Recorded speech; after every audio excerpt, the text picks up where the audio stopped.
Good evening, good folks, and welcome to the City of Muskegon City Commission work session for this Monday, February 12th. We have a packed house. That's great to see.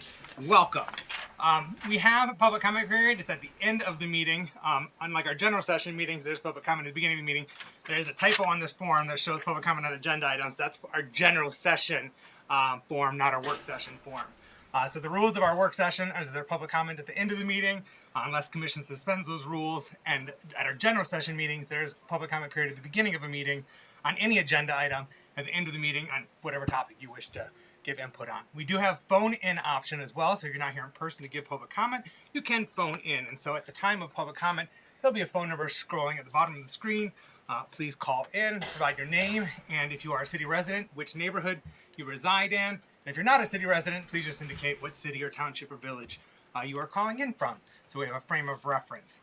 If you do wish to give public comment tonight during the latter portion of the meeting, there's public comment forms at the back of the room. Do ask you and encourage you to complete those forms, provide your name and home address, and present that to our clerk at the end of this dais here. Note, I will not be sharing your home address nor asking you to share your home address publicly. That is for our records. I'll just be acknowledging you by neighborhood if you're a city resident or elsewhere outside of the city when I call you up. And each person, whether in person or phoning in, has 3 minutes to give public comment. And we hold that strictly at 3 minutes. So, without further ado, can we have roll call, Madam Clerk? Vice Mayor St. Clair. Here. Mayor Johnson. Here. Commissioner Kilgall. Here. Commissioner Keener. Here.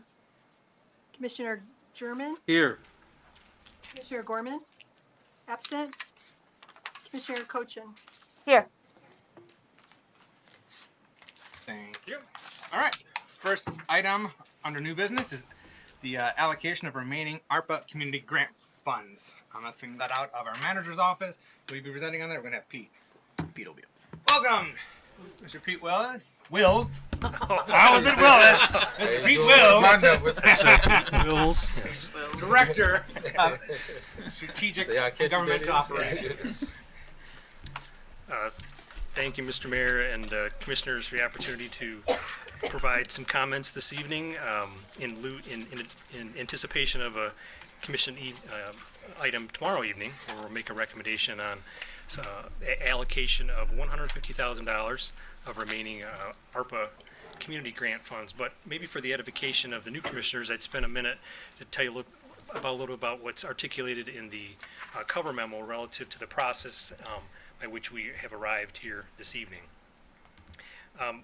Almost 1 year ago, the Commission had approved $1.6 million of the city's American Rescue Plan Act funds to establish a new community grant program. In the month of March, applications were taken, grant period was open. 60 applications were received for what I believe was almost $8 million in funds. So it was popular, and we appreciated receiving those funds. Between April and May of last year, there was a creation of a review committee, 2 staff members and 4 residents of the community representing each of your 4 wards.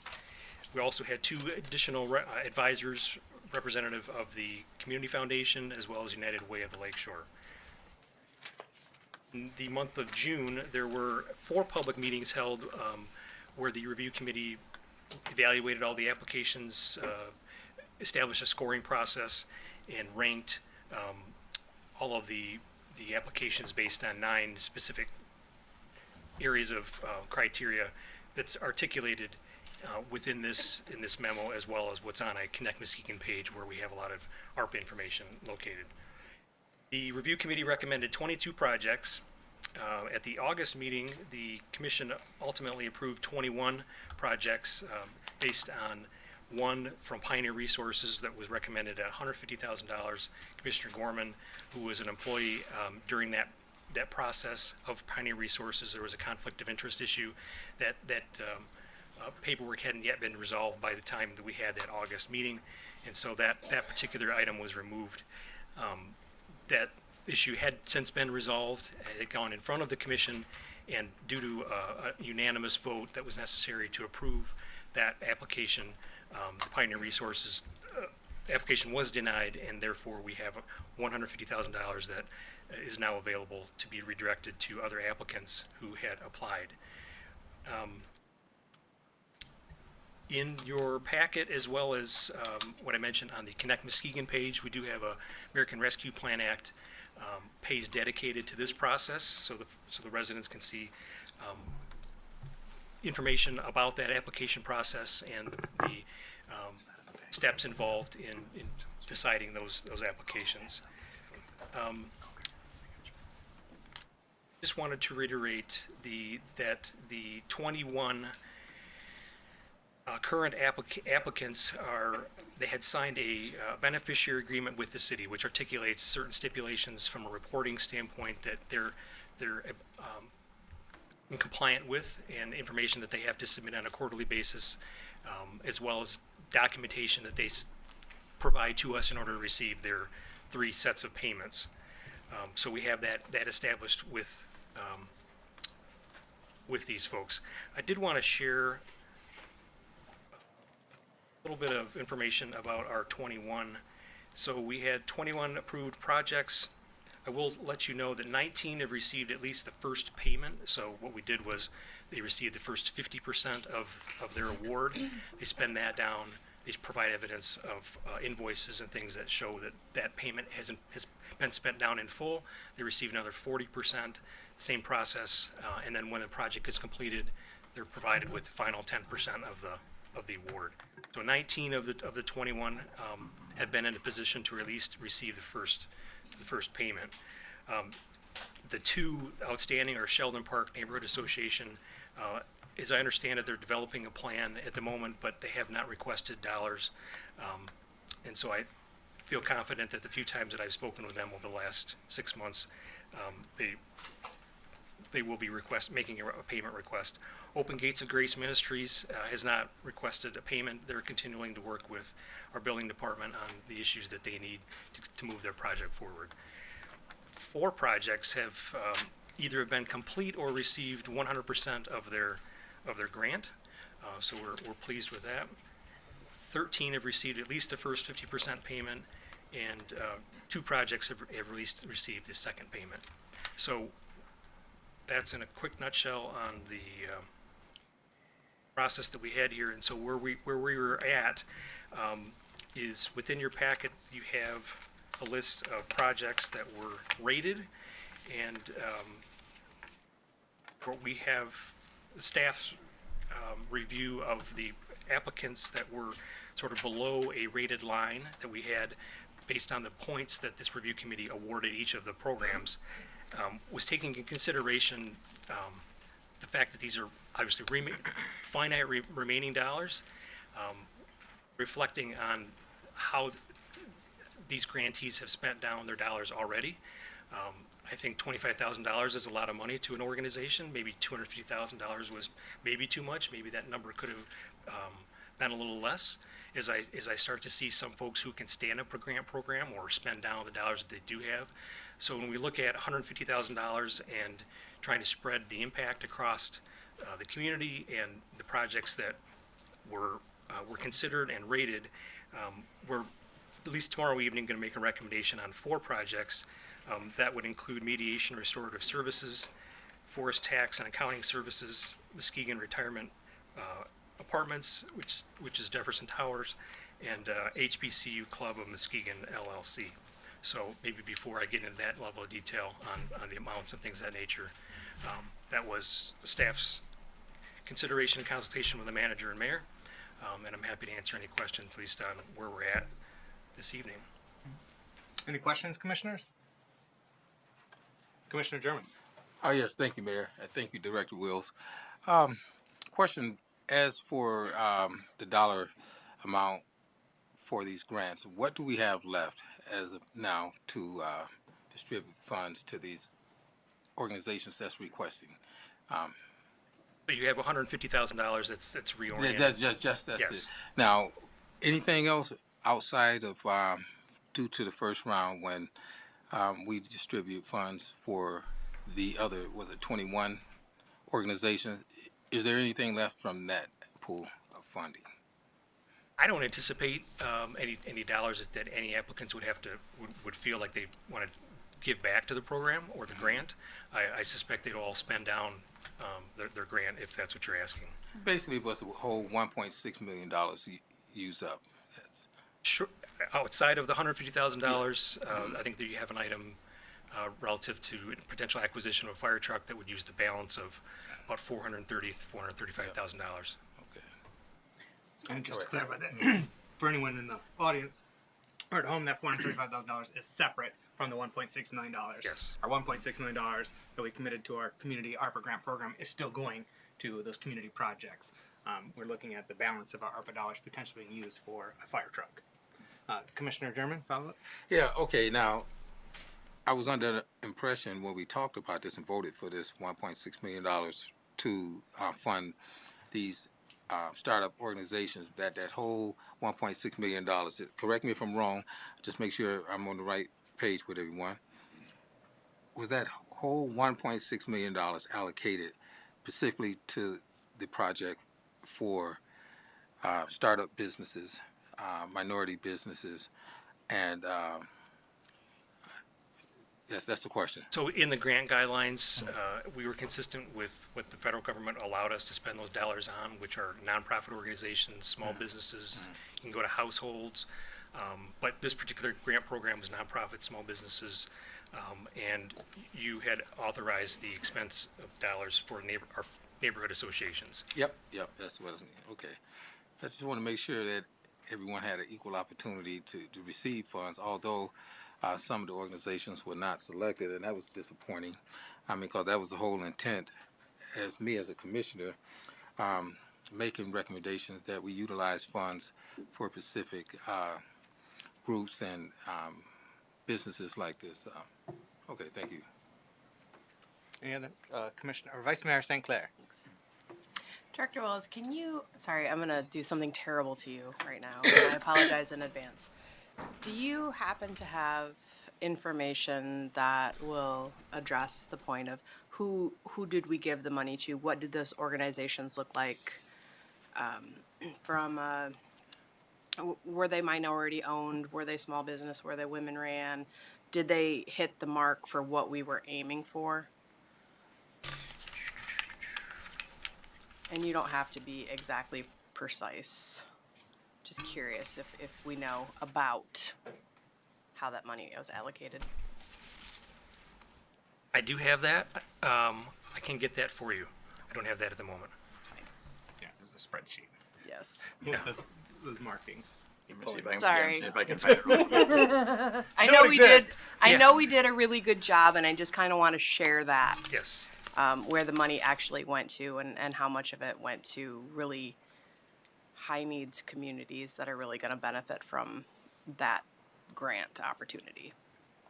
So sorry. Well, while Jonathan's looking for that, we'll go to any other commissioners. Commissioner Kilgo. Yes, Director Wills. Tomorrow you said you'd be presenting 4 potential businesses to receive funds. Yes. So that would break that down to $37,500 apiece, or $25,000 apiece, and then you'd still have $50,000 remaining. The breakout that's in our packet for tomorrow is $25,000 to mediation and restorative services, $50,000 to forest accounting, So different amounts. different amounts, yeah. Okay. And then $10,000 to the HBCU Club of Muskegon, and then the balance to Jefferson Towers. 65,000 to Jefferson Towers. Thank you. Yes, Commissioner Keener. Would you be so kind and I know, but just so everyone else knows, explain like the point process and that there were certain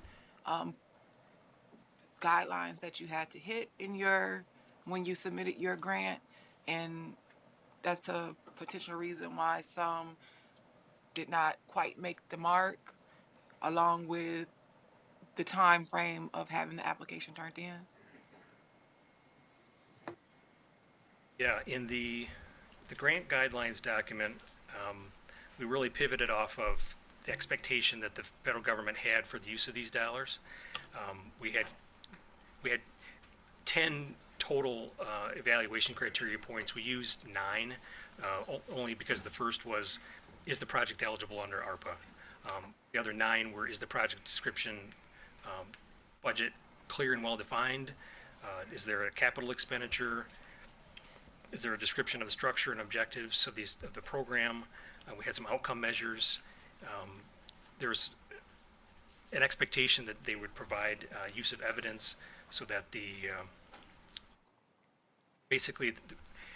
was the recipient's response, or recipient's approach to ensuring that the response is reasonable and proportional to a public health or negative economic impact of COVID. And then we had a couple.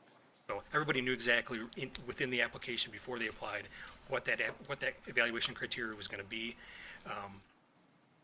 I would say again, most, if not all, of the applications were complete. It just really comes down to, is it clear? Is it well-defined? Is it an impactful project? Is it appropriate for these specific COVID dollars?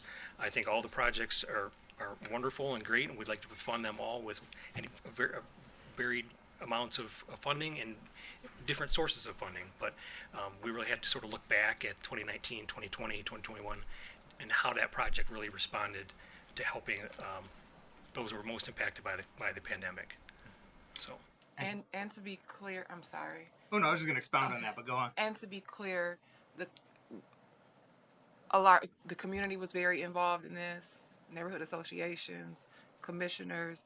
So just to be clear that the individuals who decided, it tried to be very fair across the board. Yes, the commission had an expectation that the public be involved through that review committee, 4 of the 6 members. And so they were very gracious in volunteering their time, and I think we're all better for having had them involved, looking at these projects through a different lens. That's precisely what it's going to expound upon. That citizen committee and its formation and how they reviewed the applications and scored them. And yeah, it was comprised of 6 citizens from across the city, at least 1 citizen from each ward.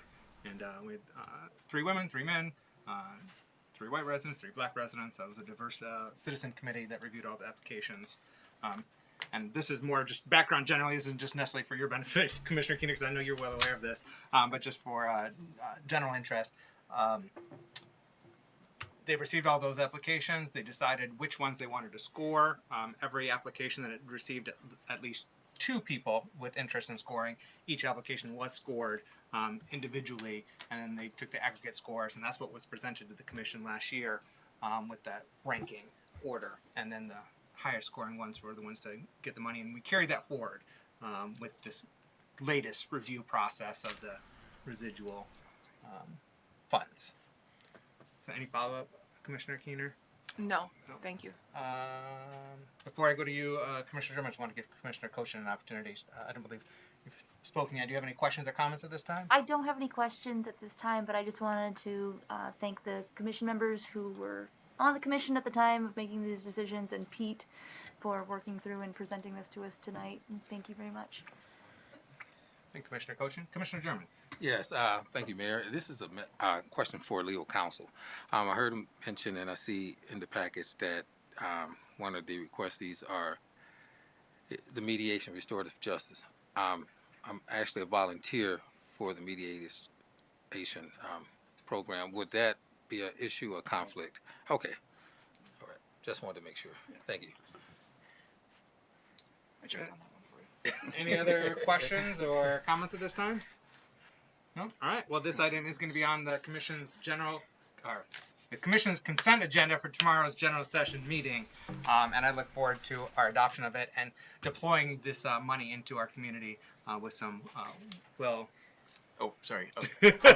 I've got the data. Oh, you got the data. So, Well-deserving projects and initiatives. So, all right. yeah. So of the organizations that received awards, 4 were neighborhood associations, 5 were small businesses, 13 were nonprofit organizations, 12 were women or minority-owned businesses or organizations. 8 proposals sought to provide funds directly to the youth within the community.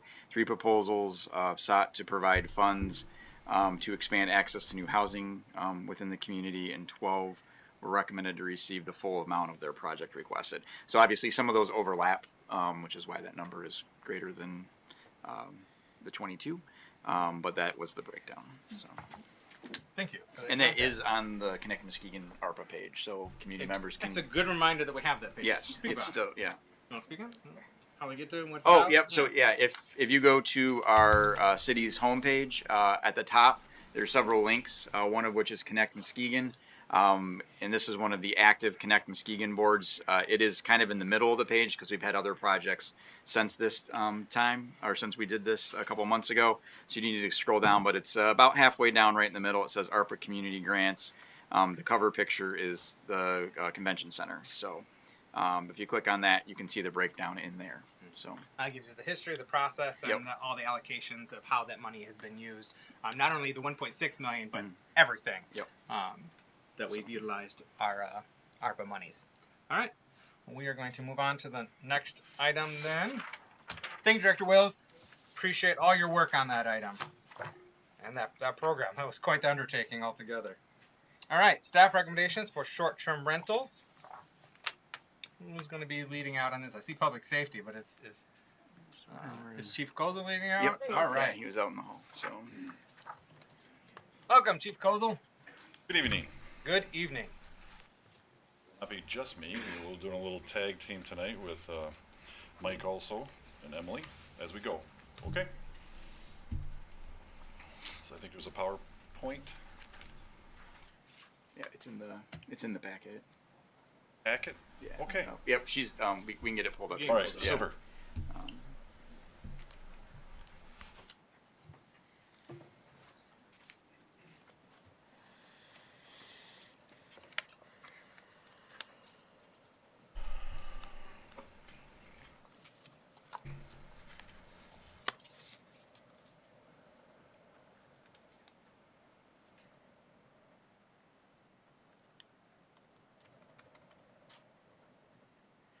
Imagine what everybody's here for in the crowd.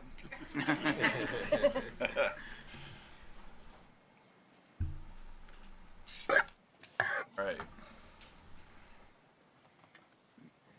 So what we're going to do tonight, we're just going to give a short overview of our short-term rental with our three new commissioners. I thought it was only prudent just to give a quick overview so we can catch everybody up. And of course, take questions as we go. I guess keep telling you to move forward. Yeah, move forward too.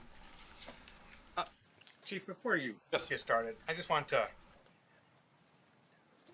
kind of set the table as we move forward with this. Because there are a lot of people in here for this item, and I know that there are a lot of emotions and passions involved with this. On whether you are pro short-term rental, anti short-term rental, or somewhere in between. I just want to remind all of us that not to be mindful and cognizant, not to make this an us versus them, or to otherize the other side, or to be dismissive of the other side. We all have our unique perspectives and experiences as we approach this, and it is our job as elected officials here to craft quality policy that's going to best serve our community. And this matter has a lot of facets to it and a lot of implications. Implications on community, implications on the economy, implications on quality of life. And so as we're moving forward with this presentation and discussion here, I just ask that members of the audience refrain from any outbursts. You know, if you hear something that's being said by Chief Kozer or another staff member that you object to, please no outbursts. If you hear something that you think's great, please no, outbursts of celebration. Please refrain from making comments from the audience and avail yourself of the public comment period time when we get to that. So thank you. Chief Kozer. Thank you for that. So, just a little update, looking back into last year, we were tasked as public safety, zoning, the building department to look at short-term rentals. What do we have as far as our ordinance? What do we have as far as our inspections? How do our landlords, how are they compliant? What do we have for our calls for service?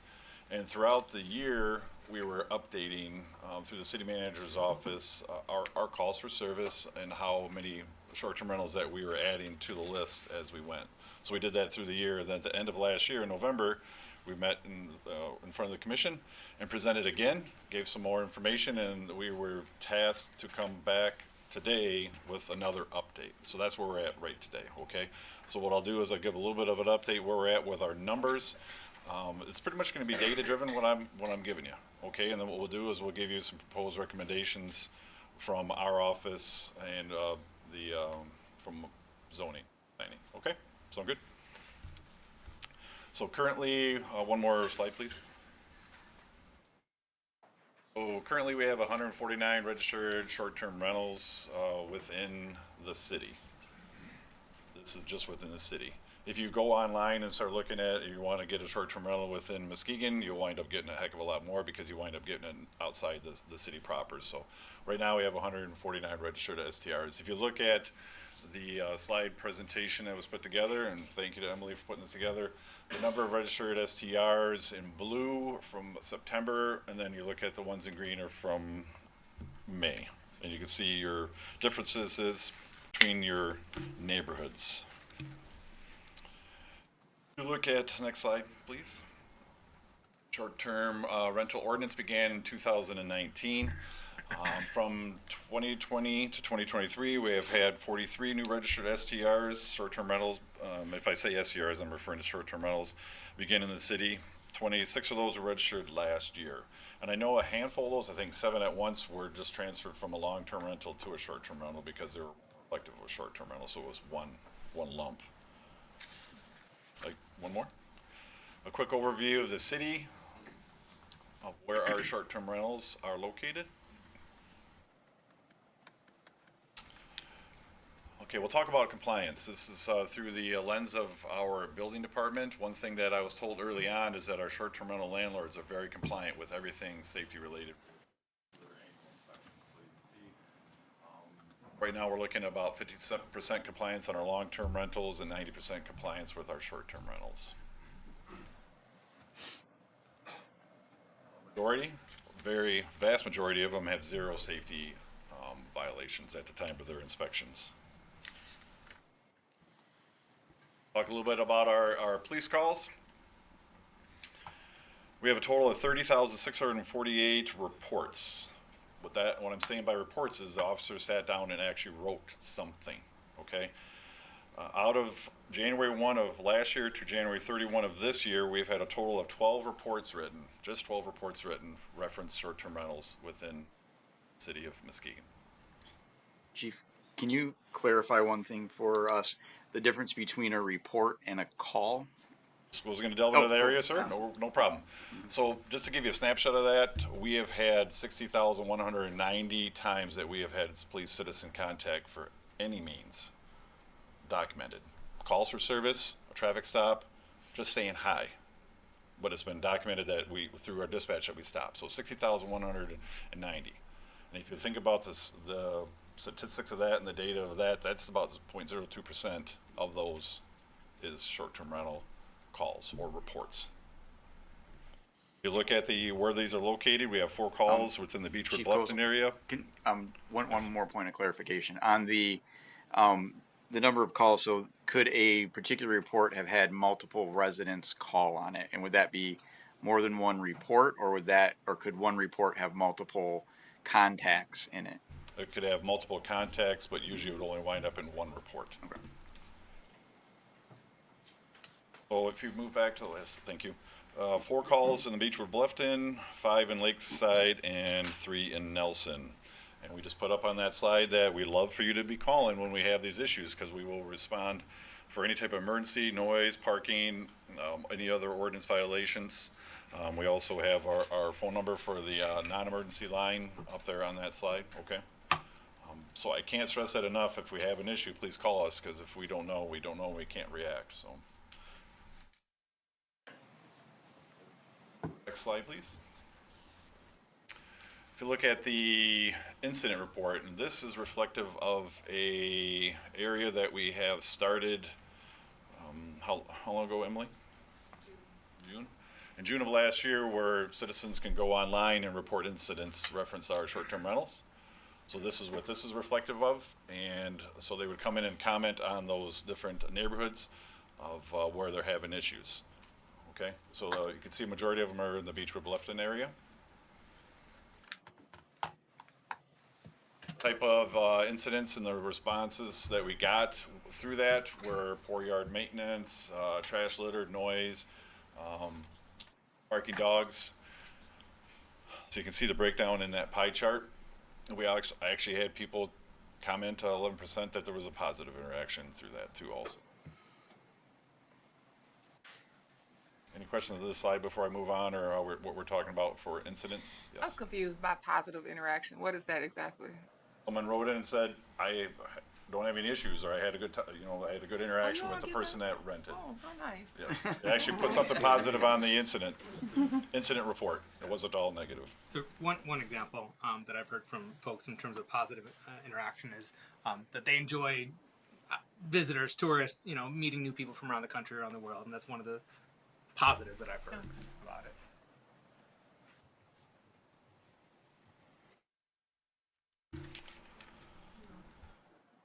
So, data, our snapshot of the last year as far as the incidents, and then our calls from January to the end of January of this year. So you have a little bit of a snapshot of what's taking place. We've met a lot. We've come up with some small recommendations right now, because if we get called as law enforcement to respond to any call, short-term rental, a house that's a long-term rental and they have a noise or parking, we'll always respond the same way no matter what. If it's a short-term rental, long-term rental, home owner occupied. We'll respond, we'll take action, we'll take enforcement as necessary. I also want to make certain that everybody understands that our officers still have the opportunity to be able to educate too when they go to any call for any type of service call, okay? A couple of the things that we have recommendation is update our enforcement process for unregistered short-term rentals, because I know there's been some conversation about that other short-term rentals have been found. So we need to update that, make it a little bit quicker, a little bit more stringent, increase our fee and fine structure for short-term rentals, and we'll get a little bit deeper into that, and adopt a new short-term rental guide, which we'll also talk about. We found in looking at other cities that was very beneficial to have that guide available not only to our landlords, but to the people that actually go into that house to rent. So our current, and I'll whip through this, enforcement process for unregistered STRs, they were sent a no certification letter, requesting them to update to a short-term rental if we find that they are a short-term rental. There's a 30-day second letter, another 30 days, the ticket process begins. As you see, a civil infraction, and it goes up every 30 days after that as far as the amount of fine. I can tell you everything that we do in the city, since I've been here, there's a process as far as the amount of time and how letters are sent. With the dangerous buildings, we have the same type of process. We're gonna send a letter out, we're gonna communicate with the people that own that, give them time to comply. So this is sort of reflective of what we do with a lot of other situations within the city. Communicate, please comply. One of the recommendations that we have is just to step that up just a little bit.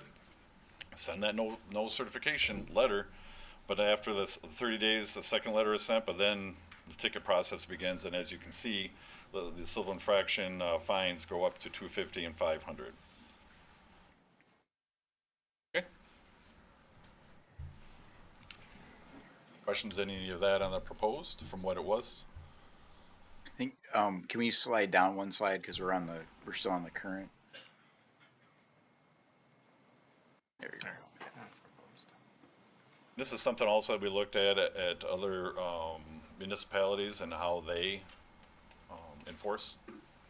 So it's just mimicking other cities along Lake Michigan. Next one. So one thing that we talked for a long time about is if we have a situation where we have a landlord that is allowing for issues to be taking place at the place that they have as a short-term rental, that we should be able to, or should be something to hold them accountable or give them a notice of an infraction. This is something that we would do with any type of house, a nuisance situation is what I would call it. I reflect back on my times when I was in the drug unit, and we'd have a situation with a house that's a bad house that's selling drugs. We would go after the landlord. I shouldn't say go after. We'd serve the landlord notice. So we want to also make certain that we're doing that with this if we have something that's taken place. And these would be our proposed recommendations on that for enforcement, if there is. Again, if there's compliance and the landlord doesn't know what's going on, we still want to be able to work with those landlords on those situations. Okay? Questions on that? Going through a lot. Yes. Commissioner Cochin? So when I was looking at that, some questions came to mind. Specifically, ordinance violations, that wording. What exactly, can you give us an example of what would qualify as an ordinance violation? That person that's there at that residence and is disturbing the peace, throwing a party, having underage people at the party and allowing that to happen. So it's our city ordinances that that person's now cited for, that is that person that's renting. So just to clarify, so it would be on the person who's renting and not on the owner, is that correct? Okay. Correct. So the person that actually is there renting, and we do have a violation that we do cite for, that we're recommending have an opportunity, if warranted, to be able to cite the landlord for that, for allowing that to occur.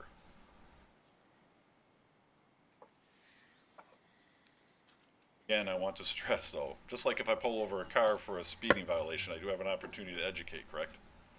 I don't want to take that away from our officers, but we should be able to still have an opportunity, if we have issues, to be able to cite that landlord. Commissioner Kilgo? Yes, Chief. Can you explain to me the city's policy with noise violations? And you said the word party.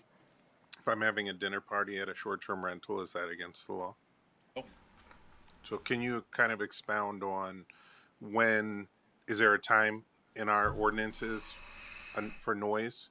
Is there a time period after a certain PM? Our quiet time normally that we and we'll be talking about it further, is between 11 and 7, 11 p.m. and 7 a.m. Thank you. That's reflective also with anything that we do within the city, with fireworks, with those type of situations that would cause a noise, that it would be from that 11 to 7. Don't get me wrong, if there is extremely loud noise before 11, we would still address it under the noise ordinance, yes. Thank you. Vice Mayor St. Clair? So would that include, say, barking dog? Yes, but that would be under a different portion of our Okay. city code, but yes, we could cite under that, but I think we again would have to look at that. Is that something that we would look at the landlord for a ticket because the person that's renting has a barking dog? We have to take it case by case. Any other questions at this time? Oh, Commissioner Cochin? so one last question, the 3-strike rule, I guess you would call it, right? So several of these short-term rental owners own multiple properties, is my understanding. A revocation of their license, would that mean all properties or at one single location? Alina, the city manager, but I believe it's that singular location. Is what Correct. we're talking about for our proposed. Thank you. Again, I'll reflect back on an issue with a house, I'll just say again, for selling drugs. Notify the landlord. You have people selling drugs at your house. We have more issues. We wind up arresting people. We notify the landlord. At some point, we have to do something. You know, there is still issues that we could, working with Attorney Schreier's office, padlock the place. We can do different things. We don't want to get to those type of things. I'm just saying that things that can be done within the law. We don't want to probably ever get to that point with our short-term rentals. I don't think we ever would. But these are just several small things that we are proposing.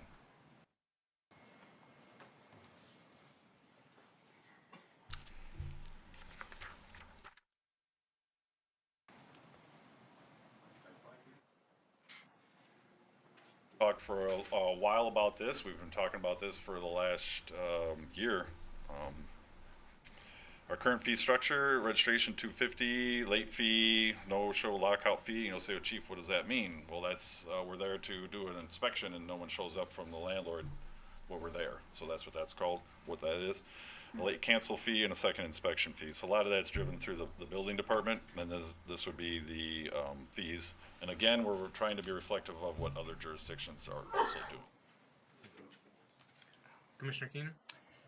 Chief, I'm sorry to go back, but has there ever been an opportunity, because I've been in this position before when that's all I do is Airbnb, where I've had to call the authorities on the neighbors? Have we had any of those issues happen? From a short-term rental calling on a owner occupied? On the neighbors around them? Question. I'd have to look at the data. We'd have to go back and look to see if anybody that's registered or occupying a short-term rental has had any issues with their neighbors. I do not know the answer on that, but I can find out. Commissioner German? Yes, thank you, Mayor. Chief Kozel, about the fees. Now, looking at the chart earlier where it showed that where most of the short-term or long-term rentals were at, there was a higher number than it was in other locations. Yes. Now, this is the proposed fee amount that you're looking at. And I'm looking at the actual income in those areas. If these fees increased after they was passed, more likely landlords would probably increase the fees on rentals. That's a concern of mine. Therefore, now it creates another issue. Not saying that, hey, this is not needed, but I guess why the high increase? And I know you said it could be comparable to other municipalities, but are they actually in the same tax bracket or income bracket as City of Muskegon in those areas? Just to clarify, too, because I heard you mention long-term rentals. Just want to clarify that this fee structure does not apply to long-term rentals. It's short-term rentals. Short-term Yeah. rentals. Yeah, thank you. So our fee structure is actually smaller than other communities on Lake Michigan. For one example, it'd be Ludington, a smaller city, and that's $2,000 to register. So ours not. We're just going up a little bit. I correlate it with the time that we as a staff spend to be able to work these short-term rentals. They're going up, the amount of time and effort that our building department, we're gonna have to bring more staff on our building department just to try to mitigate a lot of this as we go. It's to help offset some of that cost. Okay, thank you. Commissioner Keener? So this is a one-time fee or a yearly fee? That I don't know. I want to say that's a yearly registration. Yeah. If I remember correctly, yes, a yearly registration. And just to give a little bit of background, I'm going to jump in here, just a little bit of background. When the City Commission reviewed and adopted a short-term ordinance, was that 2019? A little earlier than that? I think so. Several years ago, at that time, the fee proposed was $500. That we were going to be starting with a $500 annual fee. It was then decided that we're going to knock it down to $250. We inadvertently implemented it at $100 to start instead of the $250 that we had settled on. And then we resolved that with Chief Kozel last year to bring it back to the $250 that the commission had originally decided they wanted to go with. So this proposal is bringing it back to what the original proposal several years ago was, just some historical context. And Mr. is Manager? is separate from the long-term rental fee, and that which those ones occur. It's not annually; it's every 6. I thought it was every. They pay annually. They pay annually, but their believe inspection, the their inspection inspections is broken out. is broken out. It's a longer This period. is less than my food truck fee. So. Two different fee structures here. 6 years if it passes inspection on the first go. First time. Before the next reinspection. Vice Mayor St. Clair. And it's okay if you don't know the answer. I'm wondering if you have any inclination as to what the difference is in between Ludington and Muskegon in how they are able to justify their current fee in comparison to ours. What do you know what they're doing different? I was there when we implemented it. Okay. going through it, and that was the fee that they decided upon, and they actually limited it off the get-go. And they determined certain areas facing the lake, so many in a block, so they really got into the weeds. So they on it. limited how many Airbnbs or short-term rentals were allowed? Yes. Okay, First set the ordinance. okay. Yes. Thank you.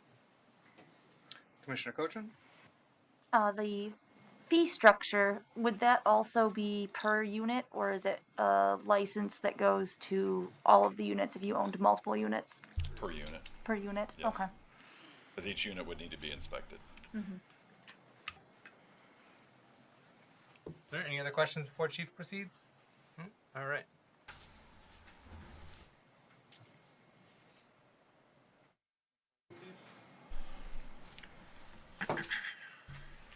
We're asking the commission to adopt a new version of our short-term rental guide. As you can see, we're gonna have within that guide a short-term rental checklist, the requirements, the responsibilities, application statement, the fee schedule, and a list of rules and regulations for the tenants. And then we're gonna require that they actually have that within, displayed right within that, short. I've traveled, and maybe some of you, when you travel and ever stayed at a short-term rental, there's usually that right when you go inside. You know the rules. So there's no question if you get asked to leave, following the rules, so.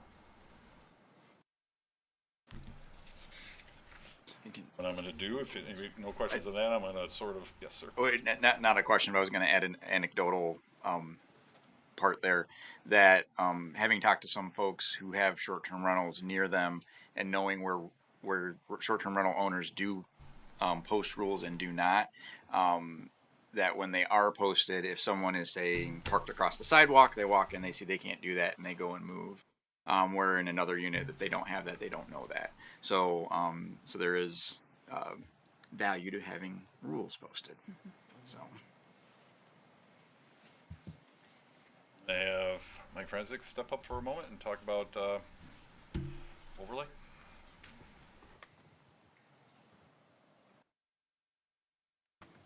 Good evening.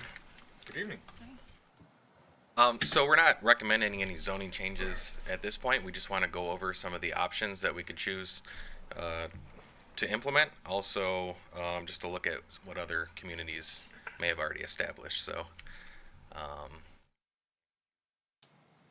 thank you.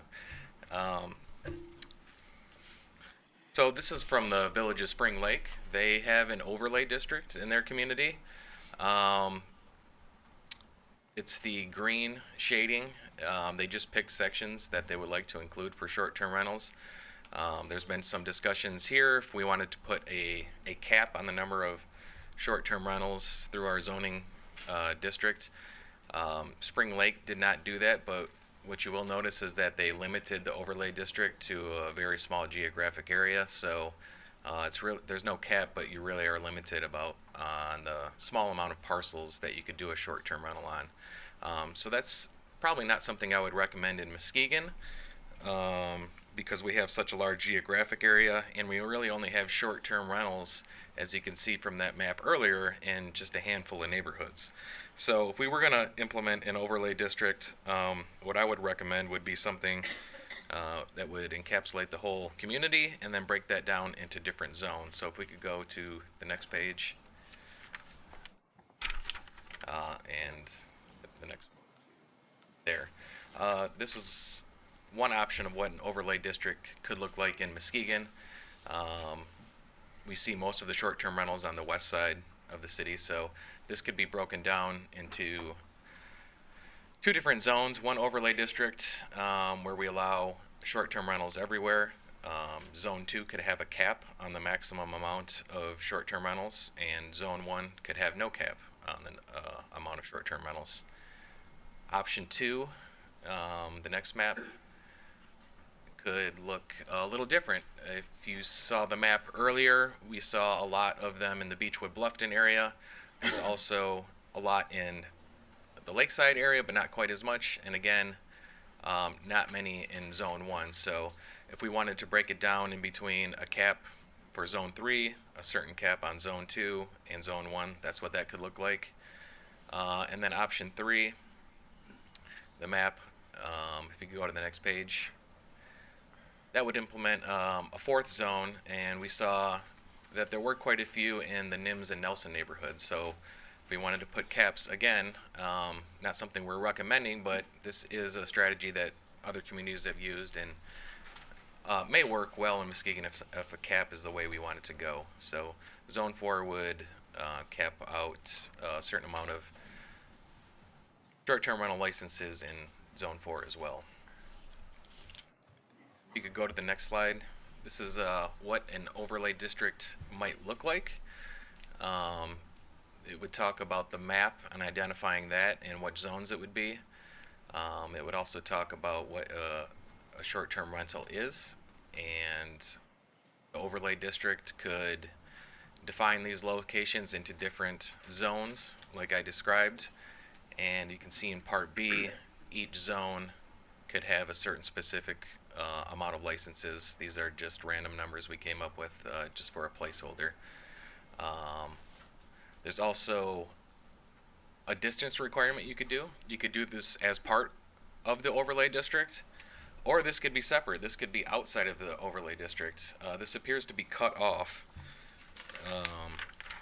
Part 2, where it says distant requirements. The following distance requirements are also required within all short-term overlay districts, or again, maybe outside of an overlay district. It got cut off, but it also says, for example, some communities say there may not be more than 2 short-term rentals located next to each other. That could include any part of a parcel that abuts another parcel. Or you could say there shall be not more than 5 short-term rentals located on the same block. Or we could come up with any metric that we wanted to. That might be more beneficial in areas where there's a heavy concentration of them. Also, we would want to define what a short-term rental is. So basically, the definition would just be a residential unit that would be for rent for less than 30 days at a time.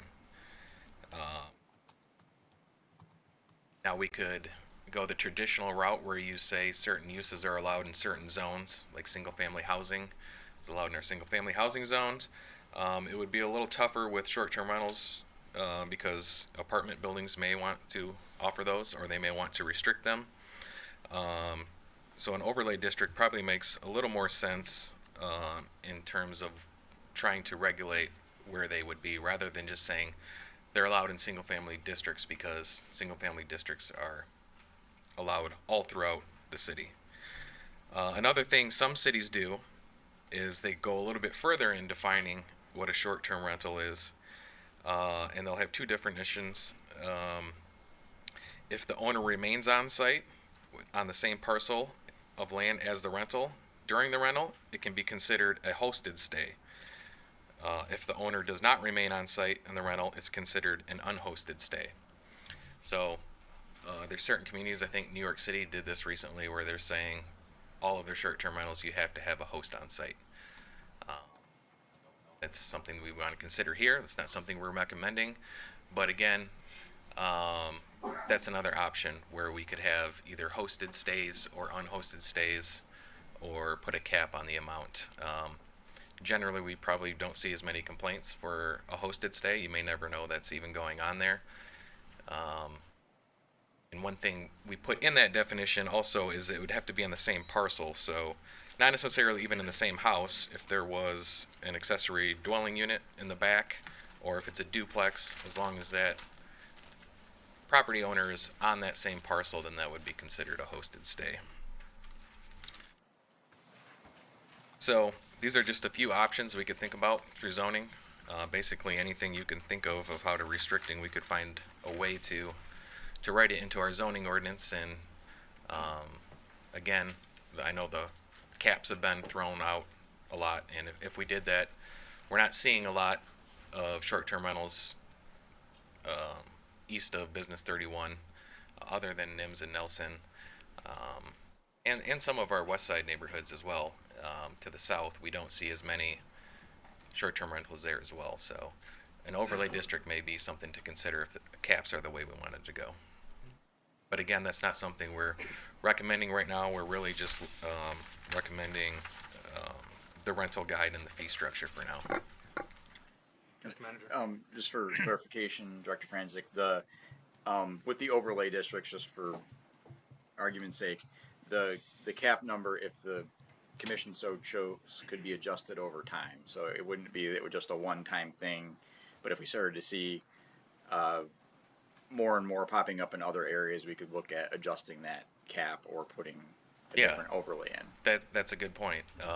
We don't really see a lot in Marshfield, but if we left them uncapped and all of a sudden we saw 40 of them pop up overnight, we may want to consider amending the ordinance to put a new cap on that.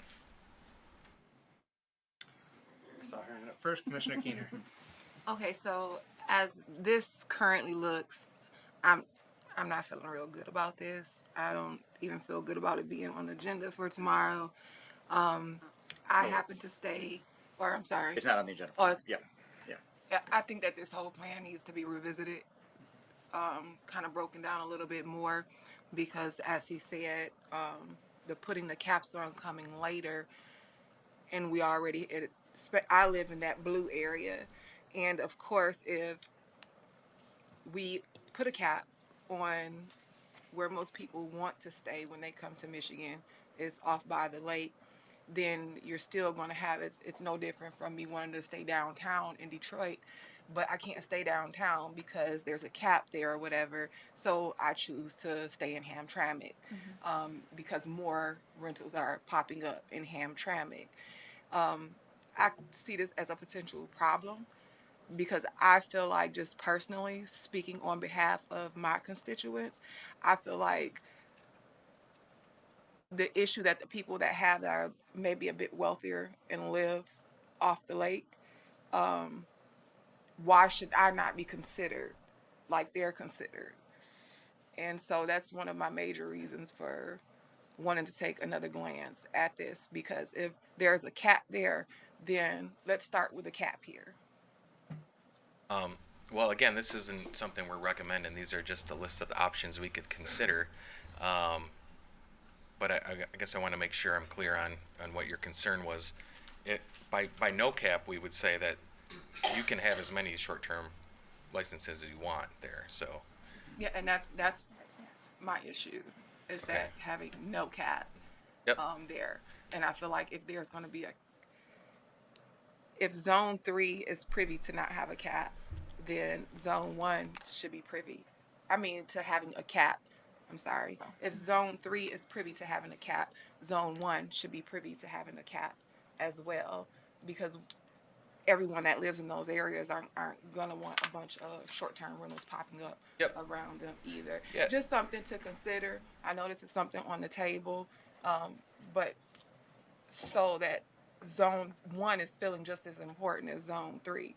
Right. So, again, my takeaway from what you're saying is that if we're moving forward, that's either some kind of cap and a formula for a cap for all areas of our city, or no cap for any. It needs to be a fair and equitable approach across the city. Yes. Is what I'm hearing you say. That's basically what I'm saying. Yes. Thank you, Mayor. Jeff, something to add, Mr. Manager? Yeah, just to kind of give some context for how these different overlay options came into being. When we had this conversation back in November, I think it was, we heard from some East Side residents that they wanted to have more options on the short-term rental, and because it hadn't become too much of an issue yet, we were looking at offsetting them a little bit differently in that area, because if we were looking at the west side, and if we were to do a cap for the whole city, then it would maybe concentrate everything in one area, and they would all the permits would be taken up in one area and not being able to go into another. So looking at the overlay districts and seeing how much flexibility we could give to each. So these are these can all be tweaked, and as the director said, we're not actually recommending this right now, but it would be a way if we wanted to look at doing a cap. This would probably be the best way to do it, would be to look at zones, so that way the short-term rentals don't get all concentrated in one area and another area misses out, or vice versa. Okay. Yeah, that was really the reasoning behind it. Let's say we put a cap on the whole city, and then we put it at, just say, 100. Well, we probably have close to 100 or over that now, so all the licenses will be gone. We're not seeing a lot of short-term rentals on the east side, if any. So if somebody wanted to start doing that, all those licenses would be gone and taken up pretty much by the west side. So this is really giving those neighborhoods an option, even if it becomes too clustered in these other neighborhoods and they want to put a cap over there. We don't want to restrict this business opportunity, an opportunity for these property owners on the east side, while the momentum hasn't really caught up for people staying in Airbnbs over in this side of the city. But with the right property owner and investments, they certainly could become popular. So. Vice Mayor St. Do you have a follow-up? No. Commissioner? Vice Mayor No. St. Clair. Spinning off on what Commissioner Keener said, I too have the same concerns that if we don't cap some neighborhoods and do cap others, that it's going to squeeze off in one direction or another, and will have unintended consequences. I'm curious how quickly we could adjust if we initially started off without a cap. How, like, we've been working on this for like a year now, and government moves very slowly. So what would that look like if we decided, okay, we put these caps in place and all of the sudden we have 25 new Airbnbs in Jackson Hill in the last 3 months? How long would it take us to put a cap in place if we didn't start off with one? It'd be about a 6 to 8 week process Okay. for typical ordinance amendment. Okay. And then I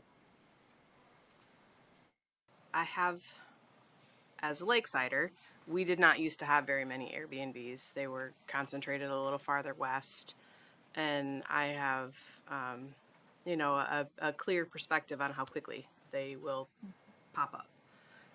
I went from, there was just a handful in the whole neighborhood to a handful in my immediate vicinity. So I know as the more popular and affordable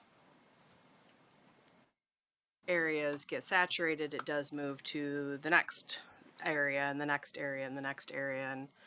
And I do like the idea of the overlay zones with caps for each overlay zone.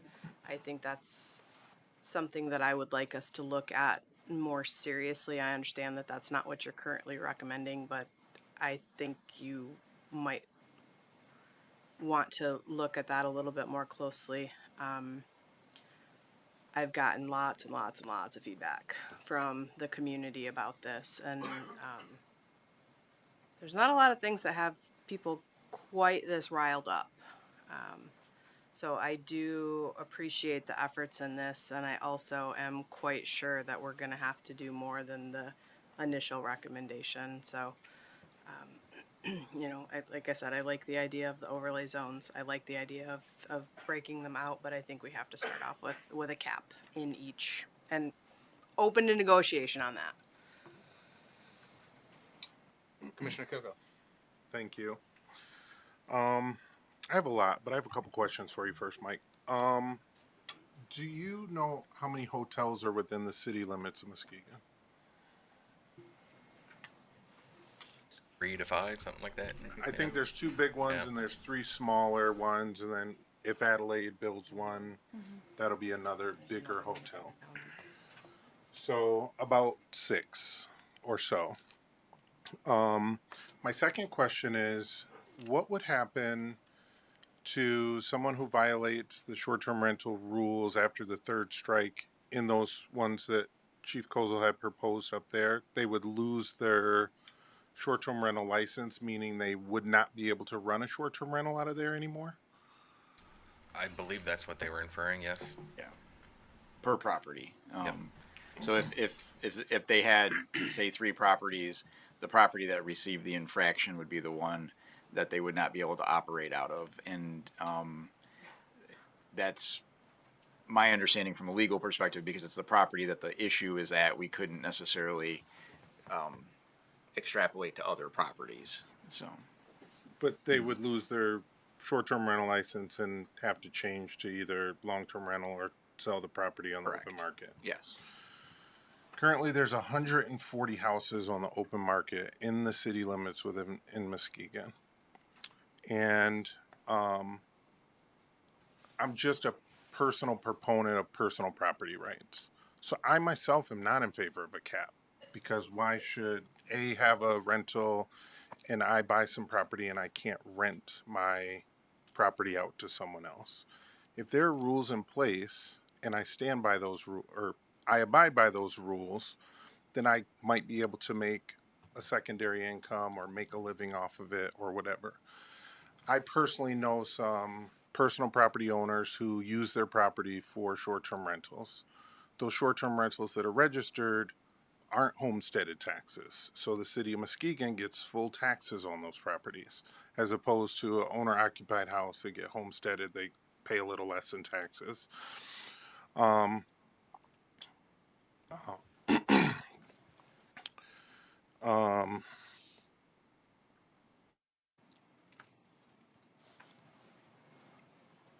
I just want, when we do look at this further, or if we bring this to commission for a vote, to really think about an overlay or zoning.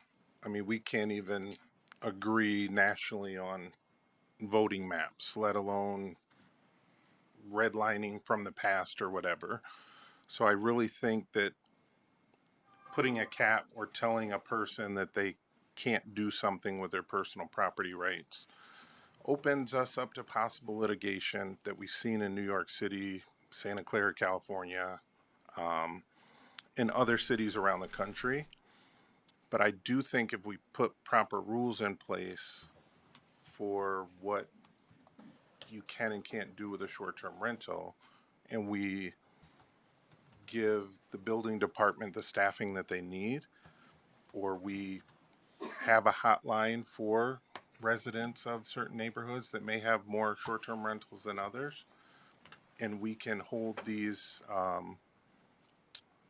corporate owners. I've read a lot of letters from the public this week, and a lot of them have said,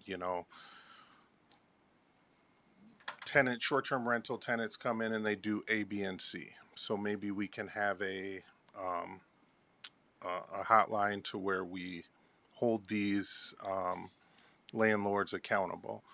But there are some local landlords that communicate very well with their short-term rental tenants, and they don't have issues at their short-term rentals. And I don't think that we should take away that from our local residents that have short-term rentals in our community.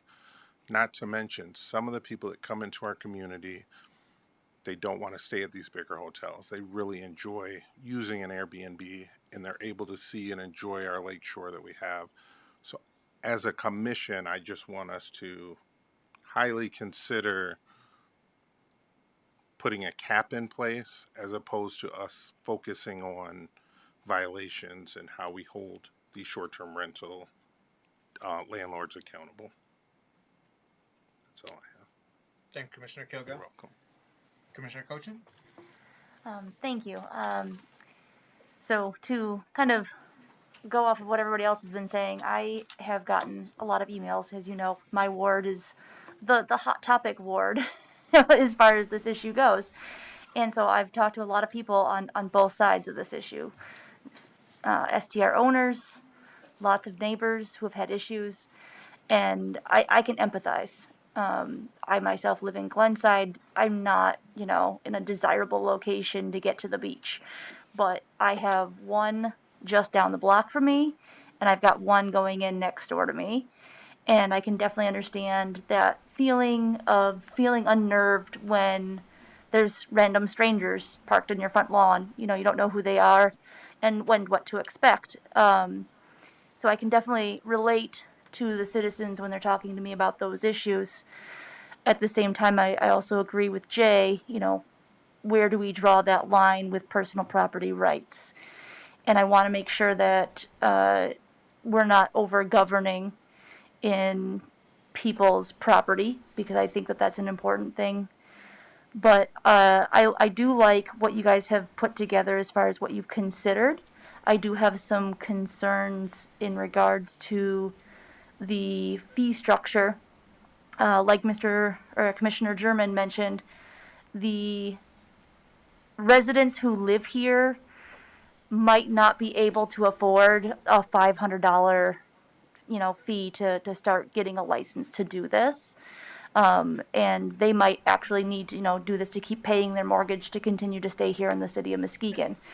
And so I'm struggling with that, and I think we need some more time to look at other cities and what they have done. One of the things that the meetings I've had has brought up is an idea of an oversight committee where we talk about what each side is looking for and try to find a middle ground. And I'm finding through both of these types of meetings with these different sides that a lot of them are saying the same things. They want enforcement.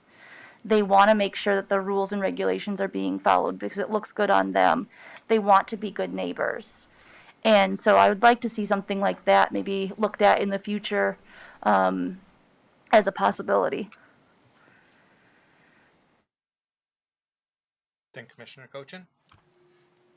Any questions or comments, Commissioner German, right now? Oh, yes. Thank you, Mayor. Take this out. I thank you, Director Francis, for bringing this to the commission. And I just kind of agree with what everyone on the commission has stated and their concerns about how we approach this. And I think it should be considered. Also, the renters as well, sitting down, having conversations, getting an understanding of what it is that they're looking to do and hold everybody accountable and responsible for these short-term rentals. For the most part of it, I could really relate to what Commissioner Kilgore talked about in his concern, regulating people's personal property and allowing some to do one thing, putting a cap on one overlay district and not the other. It almost looks like redlining, as he mentioned. So when we talk about fair and equitable opportunities, I think we should consider that to make sure that we're inclusive about this and take a comprehensive approach and a common sense approach how we move forward. So. Thank you, Commissioner German. Commissioner Cochin? I'm sorry, I had one more thing I forgot to mention. So when you and I and Mr. Ekholm spoke earlier today on the phone in regards to this issue, we had discussed the possibility of the requirement going forward of having the resident be a Muskegon County or Muskegon City resident, but that we can't put the toothpaste back in the tube, quote unquote, right? So what you guys are putting together is not going to be taking anything away from current owners. We can't make any changes to take away their licenses, and that's not the plan, correct? Correct. Anything that we pass, there would still be legal non-conforming grandfathering rights to who's ever currently already licensing. So we wouldn't any new regulations. That's kind of what we were talking about earlier. That those grandfathered rights that they would still receive. Right, and that we could potentially look at, making it a requirement going forward for somebody to be a resident, and so that we're not getting, these corporations who are buying large stock of housing. That is a potential thing. Yeah, I mean, we could write that into the ordinance. Thank you. Option. Yep. Yeah. Thank you for bringing that up, Commissioner Cochin. I was wondering the same thing in terms of can we differentiate between a resident-owned STR versus a non-resident-owned STR. I think that's a question for legal counsel. I don't know if he's prepared to weigh in on that right this moment, or going to have to come back to us on that. I was particularly interested in that question, or having answers to that question insofar as it relates to issuing of licenses, because, and you can correct me if this was the intent or not, but read in there in terms of the, where is it? Let me see. It was, as part of the application, the applicant's statement, it suggested that, at least the way I'm reading it, is that, I'll just read it to you. I understand that no person may hold more than one license at the same time, and the license is valid for a 3-year period, January through December 31st of the third year. So is this the intent, or what's being proposed, recommended, that only an individual can only hold one license, period? I don't believe that was the intent. I didn't write that part. Okay. I'd have I to wonder look if at that the was city copied manager. from another city and it was inadvertently left in there, or what. But right Yeah. now it's saying that that you can understand that no person may hold more than one license, and that you cannot have ownership interest in more than one premises of short-term rentals. And so I wanted to understand if that was the intent, or if that was carried over language from another municipality, perhaps. Because in terms of residency, I was very curious. I was like, could that be then non-residents are entitled to one license, but a resident could have multiple licenses? Just curious if you could make that distinction potentially, if that was the intent of limiting it to one per license. So, insofar as that cap's concerned, I think I'm approaching it a little bit differently, in that I'm curious about you can talk about the distance requirements. And you gave some examples of, like, X number of units per block or per street or whatnot. I'm interested in delving into that more, proximity requirements, because even if we establish zones, and I understand you were trying to create smaller zones to be more localized, and capping it in zone 1, 2, 3, 4 different ones. But you still run the risk where a section of that zone could be completely overwhelmed. Correct. Like by short-term rentals, thus disrupting the fabric of that. For instance, in zone 4, I think it's zone 4. I'm going to say Ward 4. Which one is zone for Ward 4? Is it zone 2? Zone 3. Zone we're talking 3. about Beechwood The one Ward for Ward 4. So, for instance, that one. Like, if we had a cap on, I'll just say Ward 4. I know it's not exactly. Actually, it's just Beechwood Bluffton in that final zone. In that zone, if you put a cap, I mean, you could end up potentially having Old Town Bluffton completely taken over by short-term rentals. Sanders between Muskegon Lake and Lake Michigan, it's a great location, and all of them could end up being concentrated there and meet the cap. So I'm a little concerned about that prospect, and that's why I'm curious about the proximity requirements, what that looks like, if it's so many per feet per square Yeah, and we could. mile area versus block or road. Delving into that more and understanding that, but then beyond that, using overlay districts in a different way, in my mind, using overlay districts to identify areas that we don't want to have those proximity requirements or restrictions, because they're identified commercial areas or mixed-use areas, and it's appropriate to have short-term rentals there. I mean, for instance, downtown, where we've got the depot that was converted to short-term rental, and an old historic home that was a salon turned into short-term rental, and the Clay Avenue cellars that had gone dormant for 10 years turned into short-term rentals, and another property near there, short-term rentals. So, like, in those areas, from my perspective, it makes sense to allow more of them. I mean, they rather than trying to cap or restrict or put up too many encumbrances to short-term rentals in those areas. Yeah, that's kind of where we were going a little bit with the downtown one. And I do want to say I do want to thank you for bringing up the equity concerns, Commissioner Keener and Kilgo and Vice Mayor St. Clair. The way I had initially written it for the no caps on the east side was really for equity and reasons to allow those property owners to do so. But I think I may have had an oversight in that if we're putting caps everywhere else, we're going to push everyone here, and then maybe that's going to be a nuisance for some of those residents in the neighborhood. So I do appreciate that and see where you're all coming from. So I'll admit it probably should not be 0. There should be a cap, even though we may not reach that cap just because there's not that much interest there. Once we change this and there's a cap on the west side, then we may see an influx. So. And what I think of there, like, real life implications, and I see your hand, Commissioner Kilgo, I'll call it just a second, but what I see is real life implications, particularly if we have those caps that could push into other areas, like could push people into Angel or Jackson Hill, and then that becomes much more prominent short-term rentals, pushing up housing prices there and potentially displacing our existing residents, which is something that we've talked about in the past of being very intentional on combating the worst effects of gentrification. And we don't want to exacerbate that unintentionally with this. So it's just something for us to be mindful of. This is a very multifaceted topic, and not necessarily something that we can easily. I mean, we've been working on it for a while now, and not something that can be easily and perfectly fixed. And it's going to warrant some continuous refinement, I think, over time. Commissioner Kilgo. Mr. Franzik, I don't want you to feel like you're taking the brunt of my statements, but you're at the podium. So I just,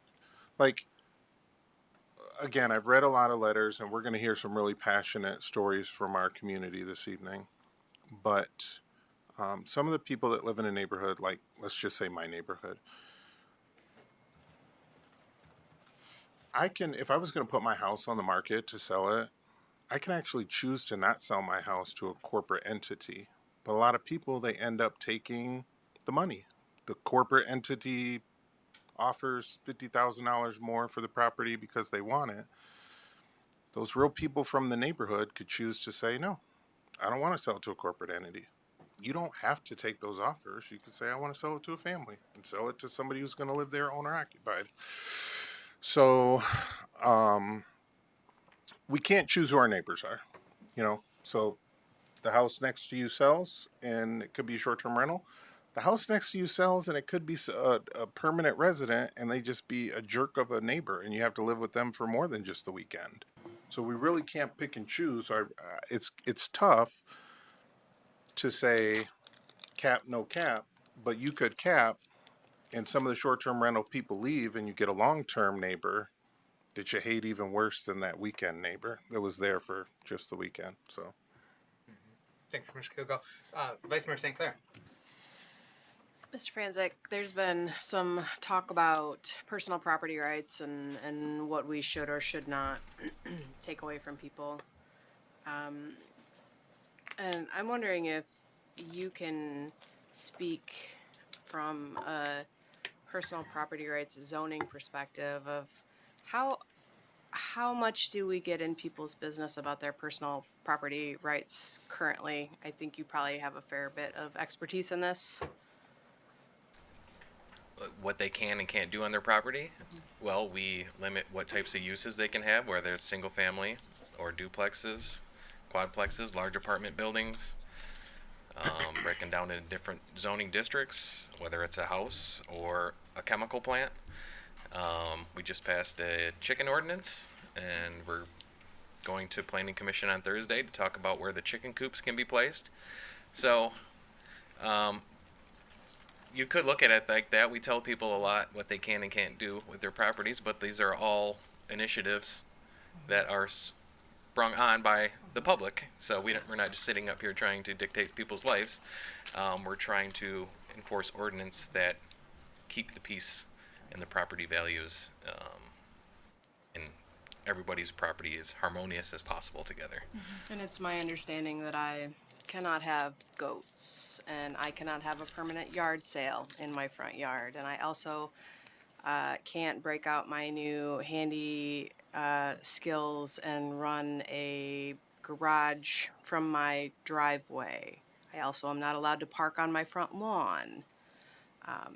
There are many, many, many rules that we impose on people every day about what you can and cannot do with your own personal property. So I just want to put that out there. We do this all the time and nobody bats an eye. So this isn't uncharted territory. Thank you, Vice Mayor St. Clair. Yes, Mr. Manager. I wanted to also add the as has been mentioned several times tonight, we've been working on this for a while and looking at what other communities do. And I think one of the complexities with our community as compared to others, the size of the geography, the population size, it's unique certainly amongst the lakeshore, in how other communities have dealt with it. So things that, what we could, what I refer to as R&D, rip off and duplicate from other communities doesn't always work here, and that's why this is such a complicated issue for us, and why, we're trying to make sure that whatever recommendations we have, we're making them as best we can with the interests of all the community in mind. and it's just we're unique, which is great. So A unique and dynamic mhm. city, that's for sure.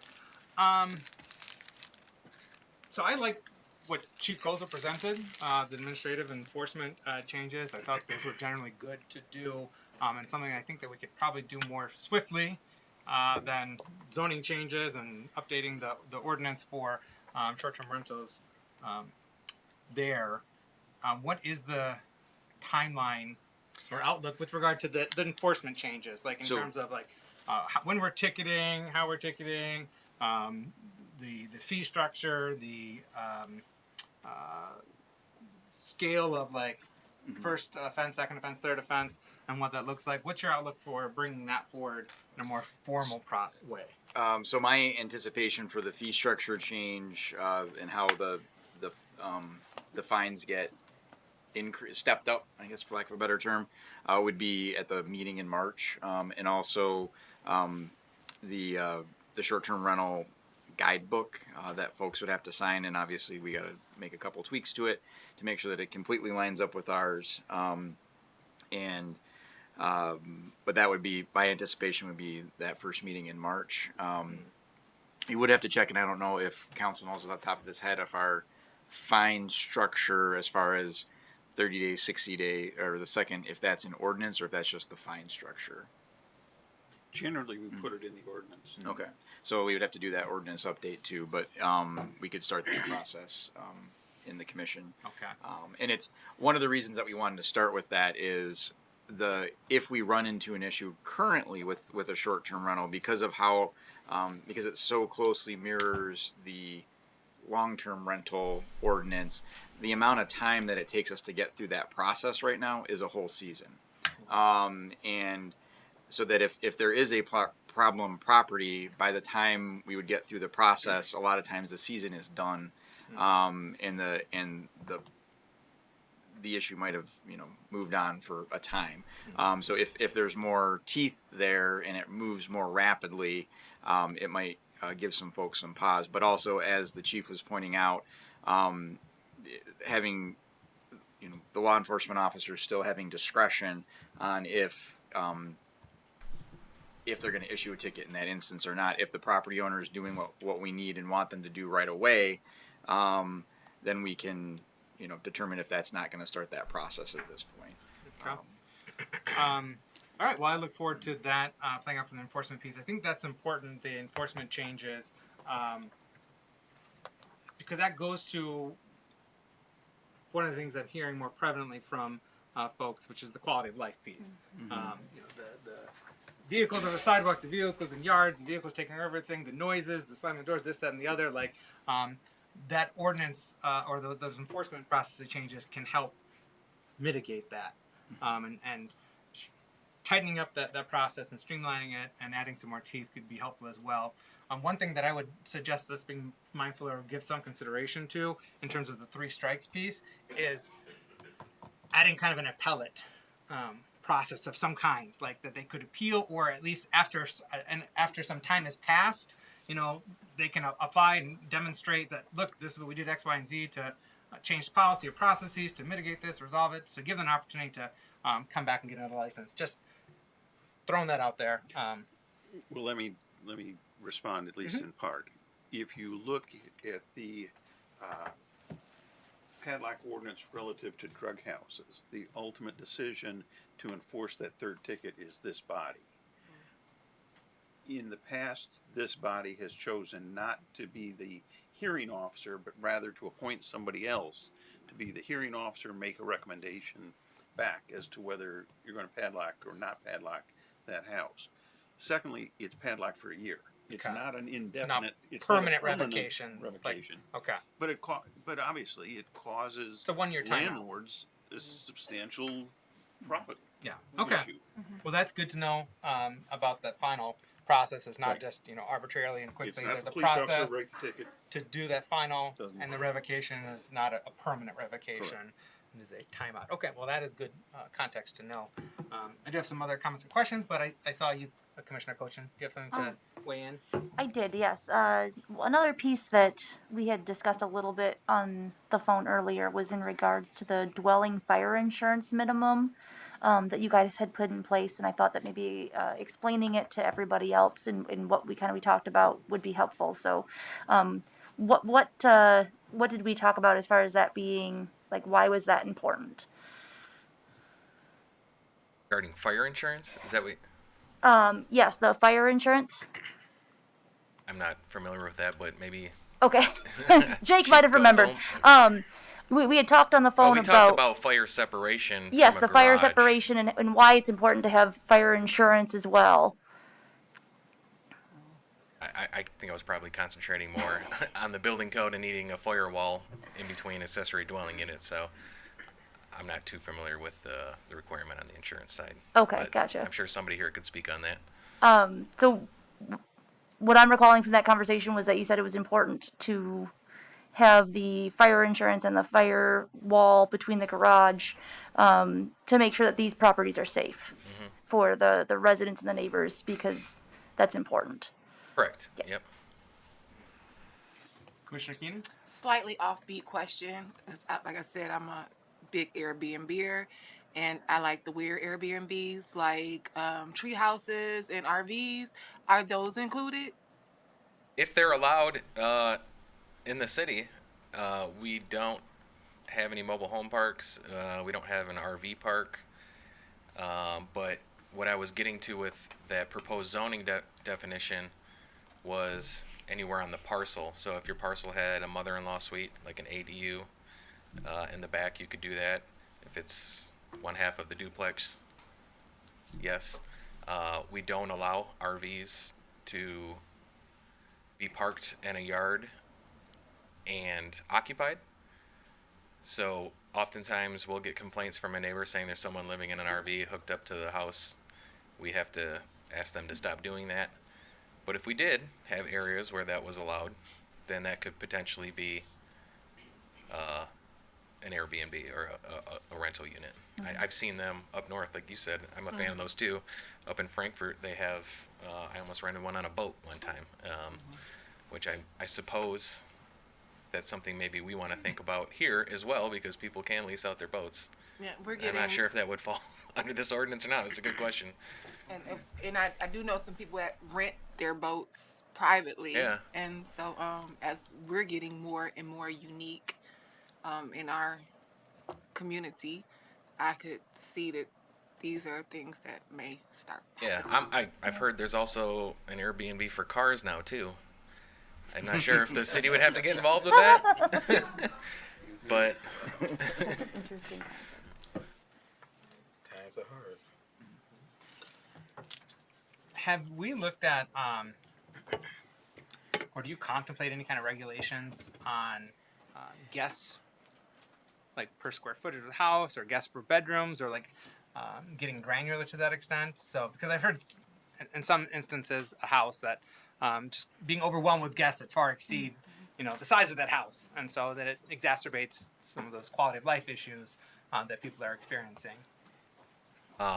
I'm not familiar with that. I don't know. I don't believe that's in our short-term ordinance currently, but that is an avenue we could explore. Just I know, curious if I that know was in the something that- past we've had issues with too consider. many people staying in there, and we've kicked around ideas with having a posted amount of people that could stay. I don't believe that's in our ordinance now, but could explore. Okay. Vice Mayor St. Clair. On that, another thing that comes up frequently is there will be a house that will have 8 or 10 people that can stay there, and that will be 7 different vehicles that come, and the house can only accommodate one. Is that something that we can consider in this? How many cars can you have on the property, or what do we do with the cars if you only have space for one? Well, that's a good point, and a lot of the complaints that we receive, we already have ordinances on. Okay. So we already have an ordinance, not on the amount of cars you can have, but an ordinance that says it has to be parked on a paved surface, and you're only allowed X amount percentage, about 10% of your property to be paved. So most houses are only going to be able to fit 3 or 4 cars, maybe 5 or 6 if you have a garage. Have not given extra leeway to these. If somebody called and said they're parking on the grass this weekend, if we know about that, we can enforce on that. Oftentimes, we may not receive a complaint in time, or they don't actually make the complaint. But we do certainly have a whole list of zoning ordinances that you have to follow, whether you're a short-term renter or a property owner.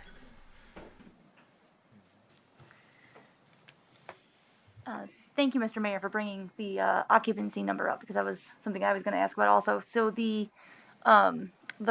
zoning board and enforcement, can you expound on why that's not necessarily something that is being enforced at the moment? Because I know that when you go to rent a home, like long term, there's certain rules and regulations for how many people can stay in a place that has so many bedrooms and so many bathrooms.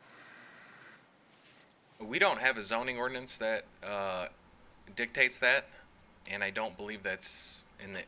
Again, I can't speak on the building code. That's not my realm. I'm in the zoning. So we don't have any zoning regulations about how many people can occupy a home. Usually that's not in a zoning ordinance in most cities. Again, more of a building restriction that would do that, but someone from the inspections department may be able to better answer that than me. Okay, thank you.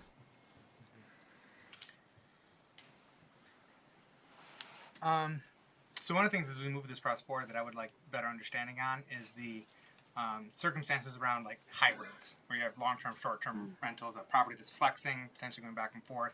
I'd like to better understand how what's being proposed here and what we're going to be discussing going forward with regard to short-term rentals, how that would play out for the long-term rentals as well. Like if we're going to have policy around short-term rental, policy around long-term rental, and a separate policy with regard to those hybrids, or if hybrids just fall into short-term rental.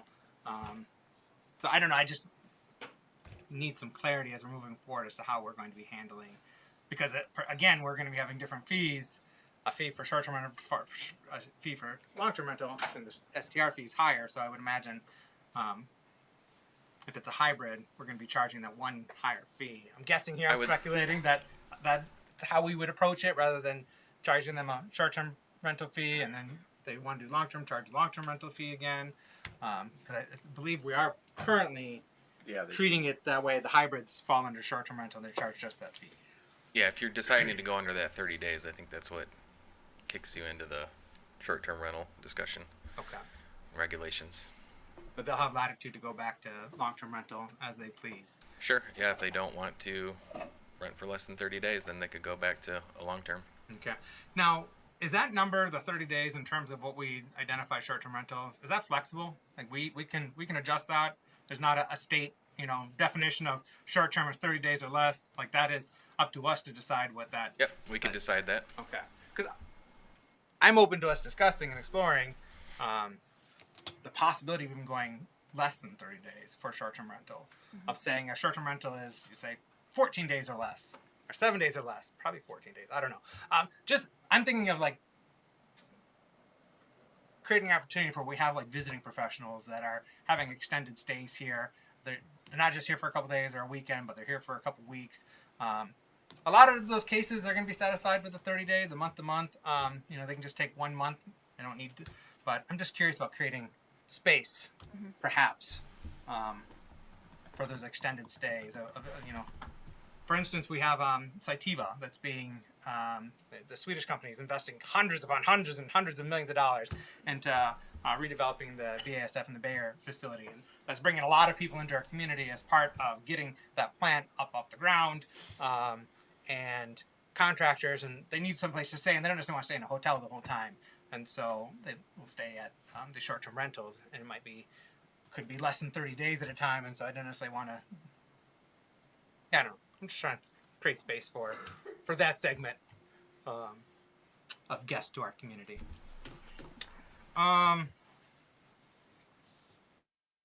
Okay, so we know with regard to the enforcement process, that's going to be coming forward in March. I think we need more work to do among us, the policymakers, as well as in concert with staff and in concert with our community, on coming up with comprehensive updates to our short-term rental policy. Like what's being presented here, I'm not necessarily, and like you said, it's not a recommendation in terms of the zoning piece. You're just presenting options. None of those options do I see us ready to adopt as is, in the near term. And when we set down this road last year, our expectation or hope was to have new policy in place before the 2024 season starts. Looks like we're going to be able to enforcement process updated before then, so the administrative stuff. But in terms of the policy and the zoning, I'm not seeing that being resolved before this season. That's going to take more time. In which case, I'm just going to share what the same position I had last year when we were doing this process, which is as this process was playing out, as we were looking to update the zoning ordinance, that my position that we have a pause on the issuing of new short-term rental licenses while we're evaluating this. That was my position last year. That's my position now. And so since we're not looking like we're going to have updated zoning and comprehensive policy updates before this season, I still am of the mind that we have a pause on A short-term rental moratorium, like a licenses. moratorium? We did discover that if we do want to do zoning moratoriums, we do have to make an amendment to give the zoning ordinance the authority to enact a moratorium that is explicit. I believe our legal counsel recommended that, so if that's something we want to, we should probably do that anyway. So Yeah, I should. we did a moratorium on cannabis some years Yeah, ago, so that's what I said. apparently we were not empowered to do so. Yeah. Let's update that zoning I'll ordinance. go ahead then. and get that ready to go for March, whether or not we're going to do Let's it. get again, that so. resolved at the very least. I think, and on the moratorium question, there are some split decisions within the court system right now.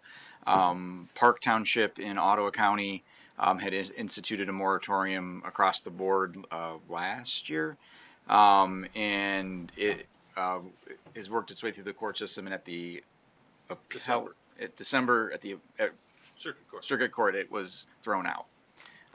However, there was also another community, New Buffalo, I believe, who did institute a moratorium, which I believe had more structure to it, for lack of a better term, and that one upheld. By So the Sixth Circuit 1 month after Ottawa County's decision. yes, So There's a higher level court. federal court. federal court, yes. So the structure there, two different types of court systems, but there are some mixed results on that. Yeah, and I'd like a better understanding of each municipality's moratorium. Personally, just so I can understand what the factors were and maybe contributing factors. Why one was upheld, and the other one was like, nope, go away. I saw your hand, Commissioner Yes. Kilgo. So if we were to issue a moratorium, that doesn't have to go to the commission? No, it would. Oh yeah. Okay. Yeah, no, any moratorium would need to be adopted by the commission. Okay. And my thought is on new licenses. So it's not a ban or moratorium on all licenses. It'd be on any issuing of new STR licenses until, on a temporary basis. Currently, in our current short-term rental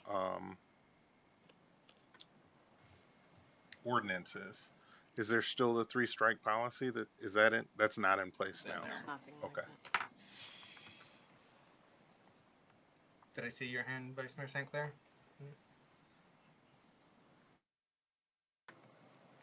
All right, so you're going to be bringing that forward. I guess you're going to be bringing both those items forward to March then. The enforcement changes, and then whatever we need to do in terms of the zoning to give us the option to do the moratorium. Not necessarily bring the moratorium forward at that time, but making the necessary changes to our zoning or our ordinance powers to give us the option to implement designated Well, moratorium. remember, any change on the zoning goes through the planning commission first. Mhm. So I doubt that it's going to get through planning commission. Be the second meeting in March. Yeah. Can we add that to this planning commission meeting this month? I believe it would be a zoning ordinance amendment, which needs a 15-day notice. Yeah. Okay.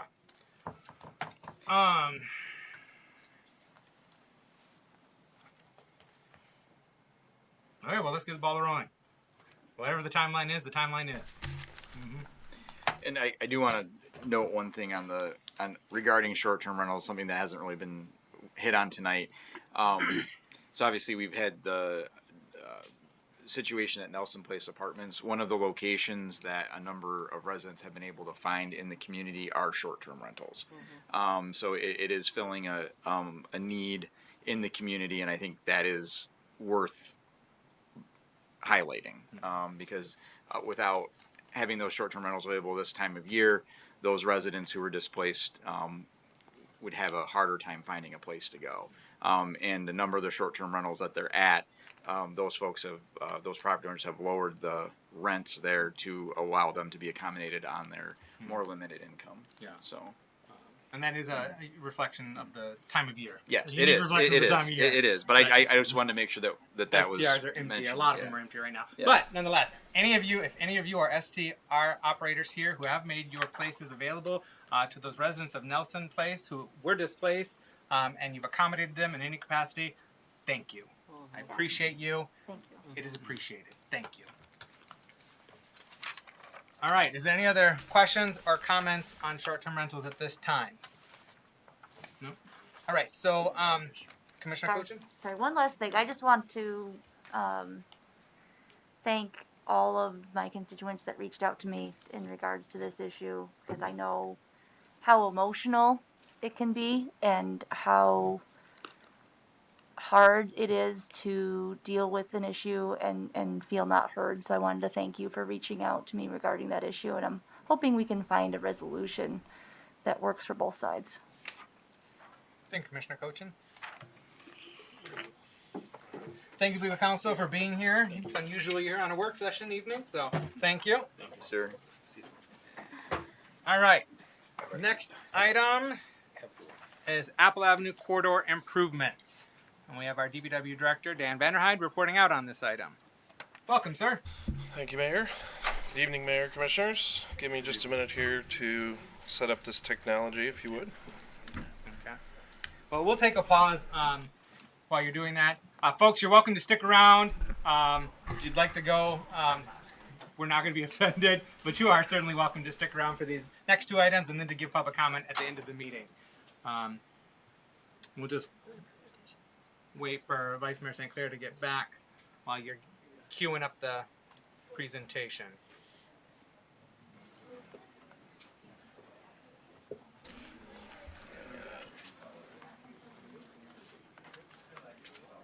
And by the way, if you guys have not reached out to the commission to give your feedback, you can email citycommission@shorelincity.com, and that will go to every member of the city Think so. commission, as Right, well as their it city goes to manager my display and the settings city when- clerk. So you can hit us all in Computer one outside, inbox. so- That's citycommission@shorelincity.com.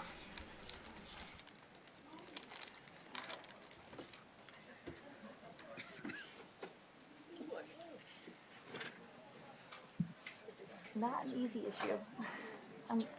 No, I think that was a formatting issue. 'Cause that's the Whittington one, and we were making. It was one of those like something got saved over the original one, or no, the one that we were intending to put in, and we just didn't catch it because I didn't see it all put. Well, Yeah, I saw that over there. yeah. Is this your same interpretation? Brand new, yeah. Yeah. No, that was definitely.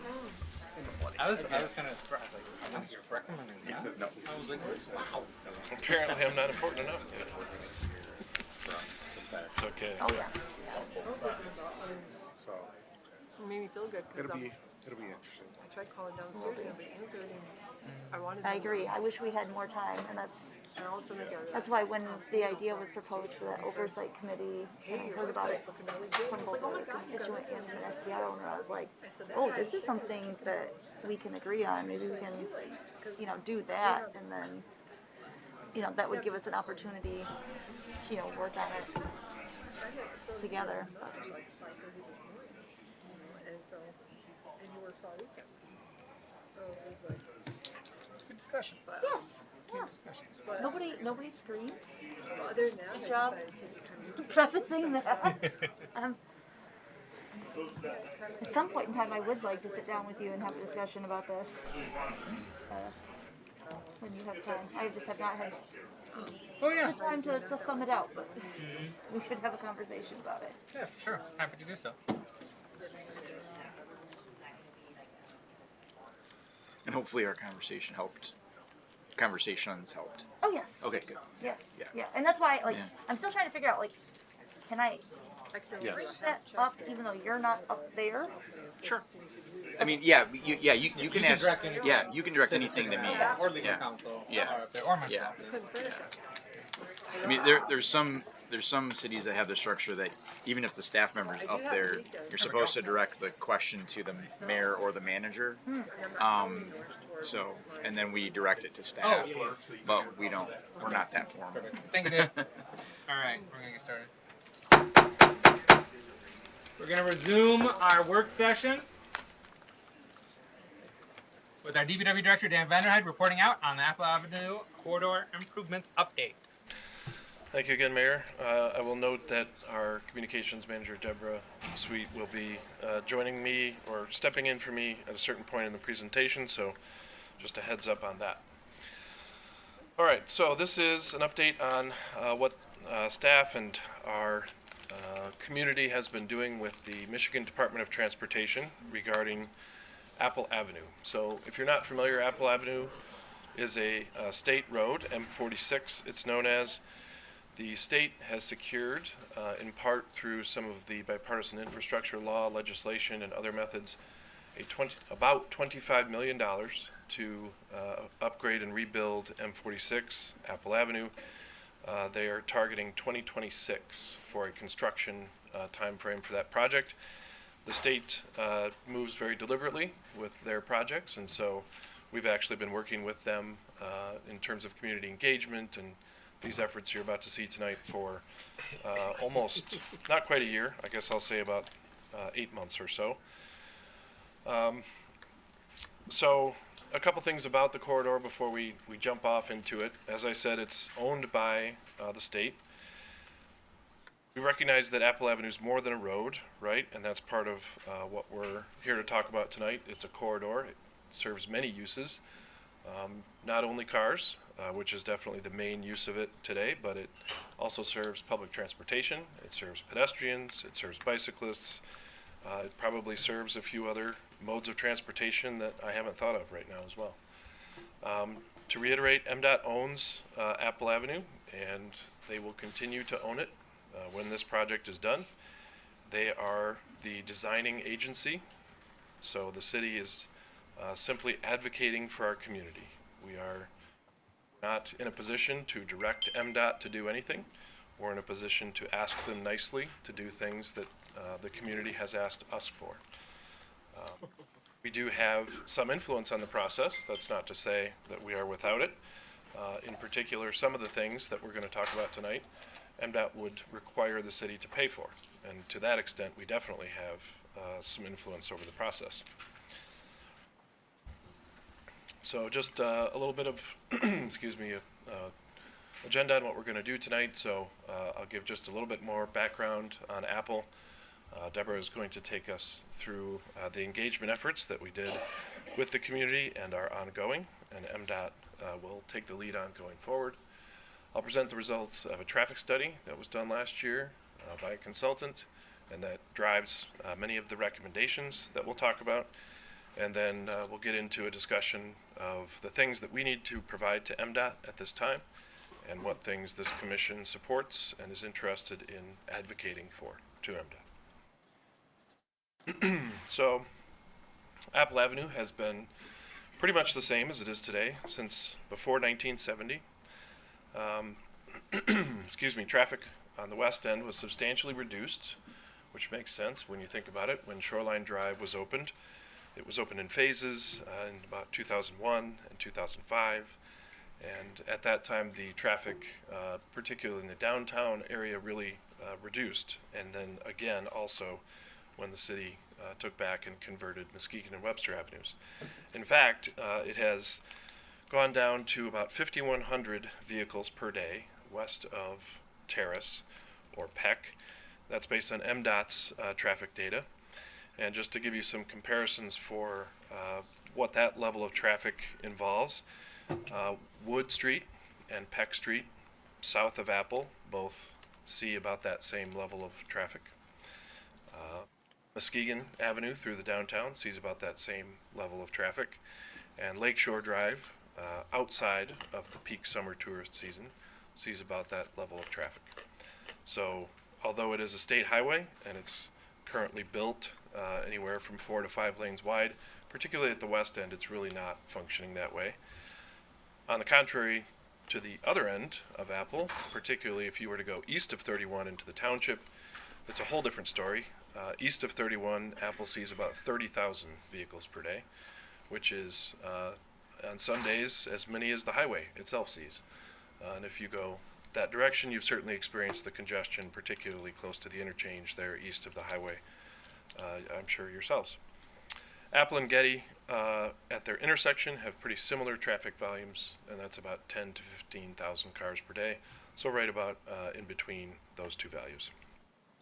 And again, Deborah's about to talk through a several-month engagement process that the city and MDOT engaged with the community on to help MDOT understand what it is that our community is looking for out of this next version of Apple Avenue.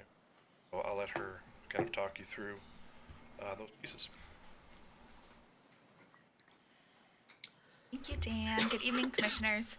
I'm Deborah Sweet. I'm the Community Engagement Manager for the City of Muskegon. As Dan mentioned, I'm going to walk you guys through the process that has currently happened with MDOT, the City of Muskegon, and our residents discussing Apple Avenue. So, as Dan noted, MDOT asked the city to assist with communicating with our residents back in 2023. At that time, the city, our community engagement team, specifically our Dave Alexander, worked really hard to get a diverse group of residents involved, residents and business owners involved in this process. We were specifically looking for residents, commuters, business owners, walkers, non-motorized traffic, school-aged youth and parents in that area, neighborhood associations, bus routes, users, and schools. We did pretty well in that area. We were aiming to get roughly 20 people to come to this design charrette, which is a small focus group that's really detailed, driving into details regarding this road. So you can see on here that we have multiple business owners, multiple people from the county, 5 to 6 different businesses, and representation from most of our neighborhood associations surrounding Apple Avenue from the west end to the east end. In addition to these context experts, we have content experts here as well. So this is a list of 11 professionals who are also at these design charrettes that I'm going to talk about in a minute.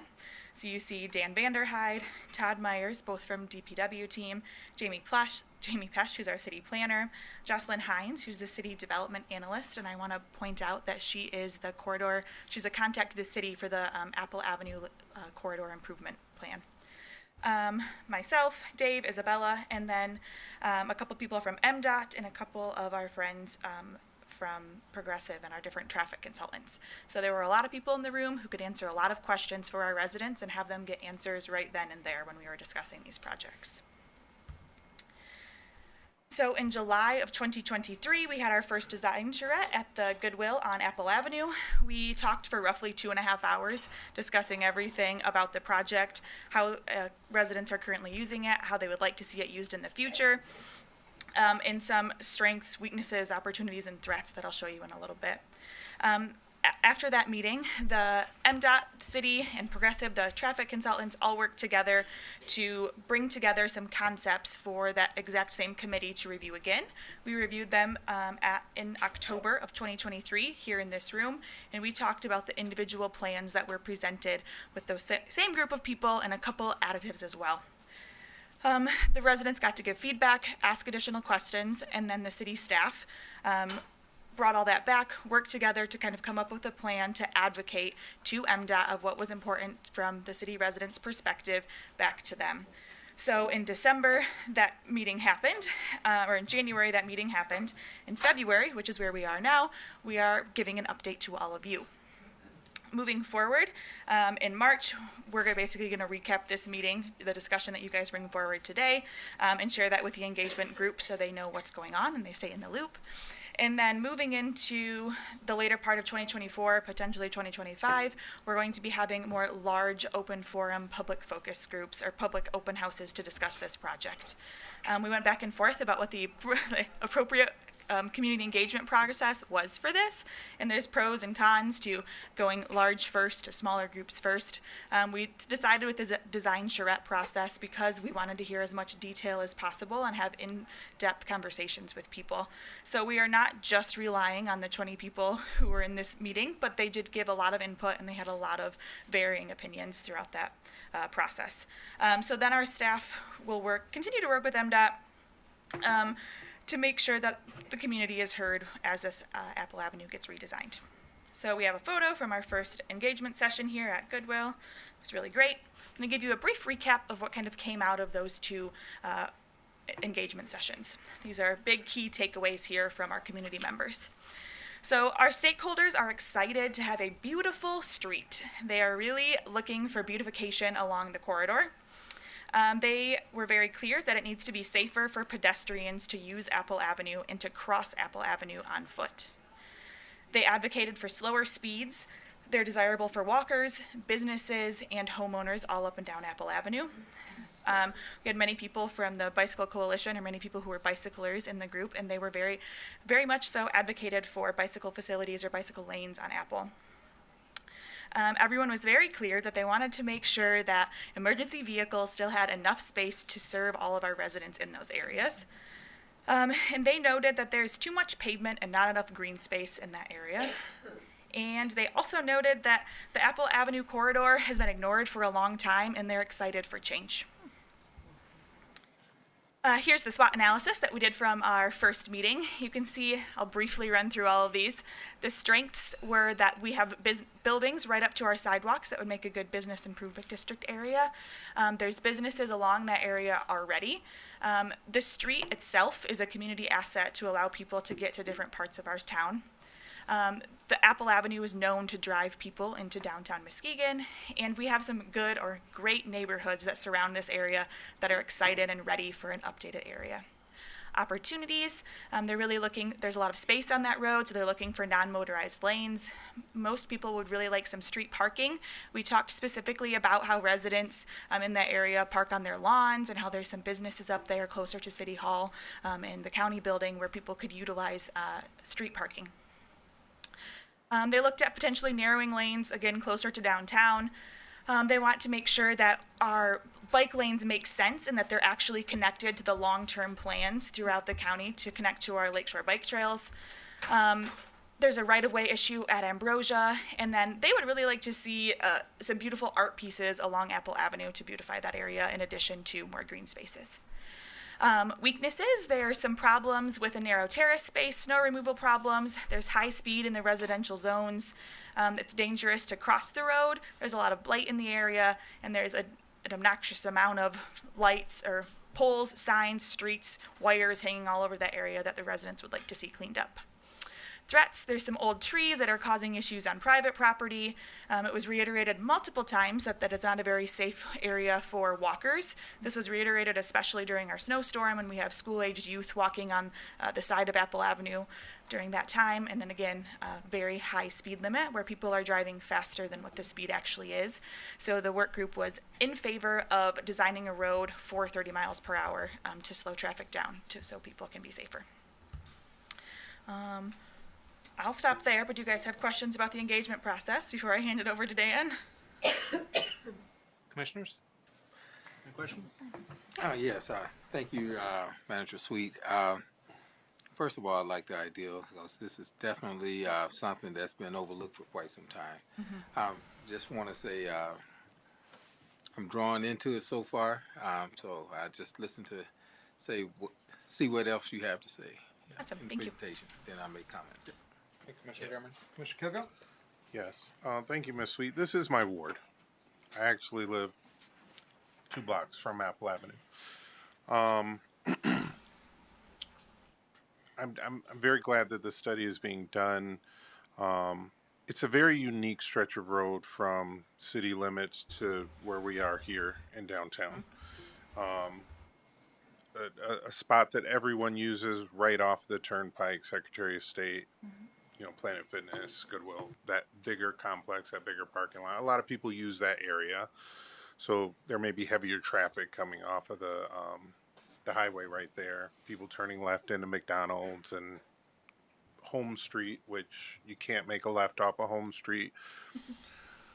But people going home, people that live north of Apple Avenue that, let's say, live in Marquette, there's no highway exit off of Marquette. So I either have to take Home Street, go through the neighborhoods, or go down to Getty and go up to Marquette, or go all the way around and get there. So a lot of people may get off at Apple Avenue if they live in the Marquette kind of area. They may get off at Apple Avenue and travel through there. But you have businesses up to Creston, and then you have a lot of homes. And then, mixture of businesses and homes past Getty into downtown. There's not equal sidewalks on each side of the street. Some sides of the street have a sidewalk, and then you run into grass and different stuff like that. So I definitely would love to just make sure that we continue those conversations with MDOT to request, because they're not going to necessarily do what we ask them to do, but that we request from them certain things that'll help highlight Apple Avenue, because we as a city have some work to do too. Like I've had conversations with Jocelyn and us trying to fill some of the businesses that are empty, along the Apple Avenue corridor, and then some of the homes that are empty or blighted, us seeing what we can do about getting those and stuff like that. So I know this is just a conversation, so I just want to say thank you for your work on this. Let's continue to spread the word, to get the word out to other community members when we do have those large gatherings, just so we can get more feedback and input from the community. But yeah, it's definitely, I wouldn't feel safe. It's funny because when I was campaigning, I tried to cross Apple Avenue at certain intersections multiple times, and I had to wait quite a while because I'm not going to put my life in danger to go put out a sign that says "Vote for Jay." So, and I wouldn't also feel safe leaving my house to come to a commission meeting this summer on my bike on Apple Avenue, because it's the easiest. I just come up to Apple, make a right, and come down here. But I wouldn't take my bike because Apple Avenue currently is not safe. So let's continue to work on this. I think it'll be good for us to see some improvements made to Apple Avenue. Absolutely. This is a live project on our Connect Muskegon platform. So just like any of the projects on there, people can sign up for notifications. So if you guys are not already signed up, please do so. And then also spread the word with your constituents and everybody throughout the city so that we can get more people involved in that. But thanks for the feedback. I'll pass it back to Dan. Great reminder. Oh. While you're on this, and thank you, Commissioner Kilgore. Kilgo. Kilgo. While you're on this slide here, though, I like how you have separated the sections. Yeah, I wanted they're very different sections, like from the US 31 to Roberts is very different from the next section to the next section to the next section. So it's very important to differentiate. Yes, absolutely. We used this technique inside our design charrette group so we could talk specifically about these 5 different sections. The team ended up breaking it down, I think, into 3 sections instead of 5 because some of them have a little bit more similarity. Oh, okay. But it was a great tool to be able to see the differences throughout Apple Avenue, and Dan's going to go through a little bit more of the suggestions for each of those sections a little bit later. Okay. Thank you. Welcome.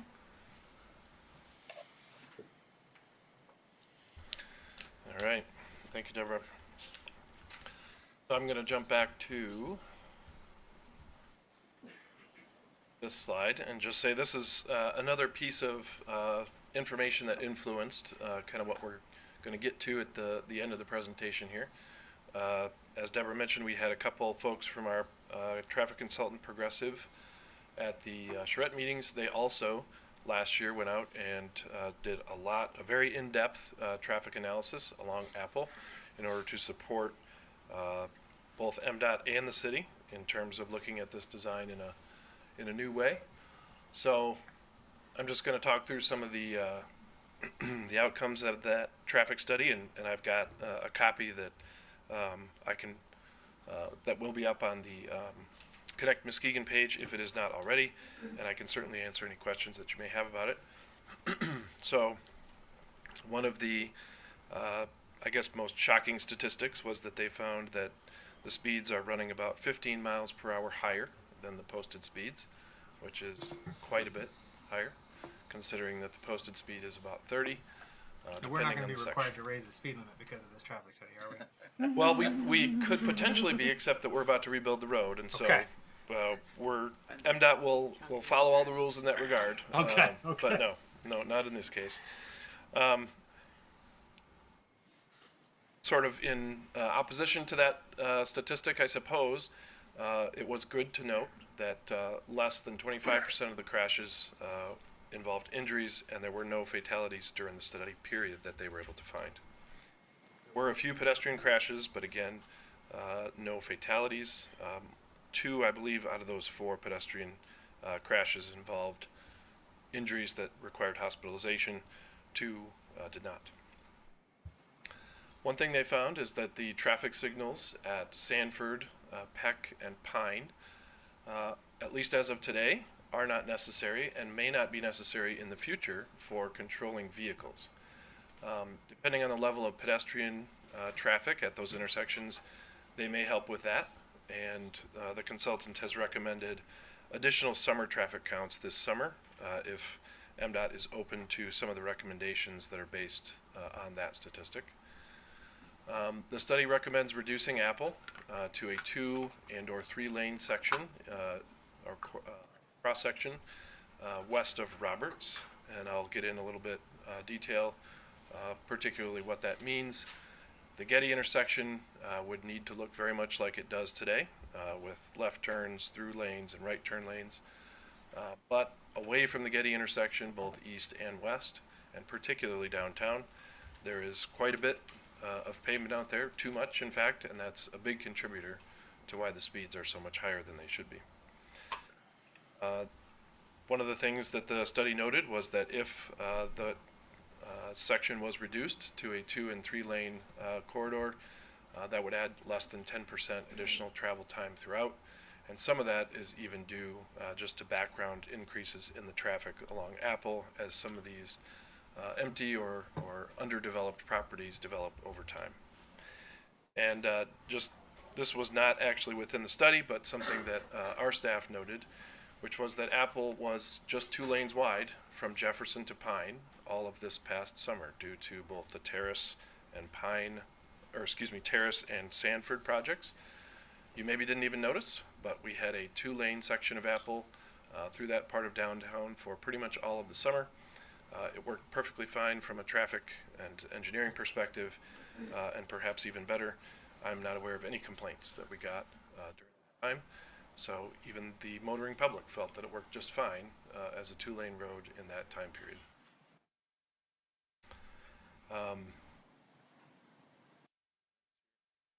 And I guess just one comment here, whatever we may recommend, particularly over the next few slides, please keep in mind that we are not designing Apple. MDOT is. We're just advocating for what we heard from our community. So if MDOT doesn't agree with this traffic study or with our recommendations, then we will be disappointed, and we will continue to advocate with them, but we do not have the final say in these ideas. Just a second. Sure. Commissioner Kogo?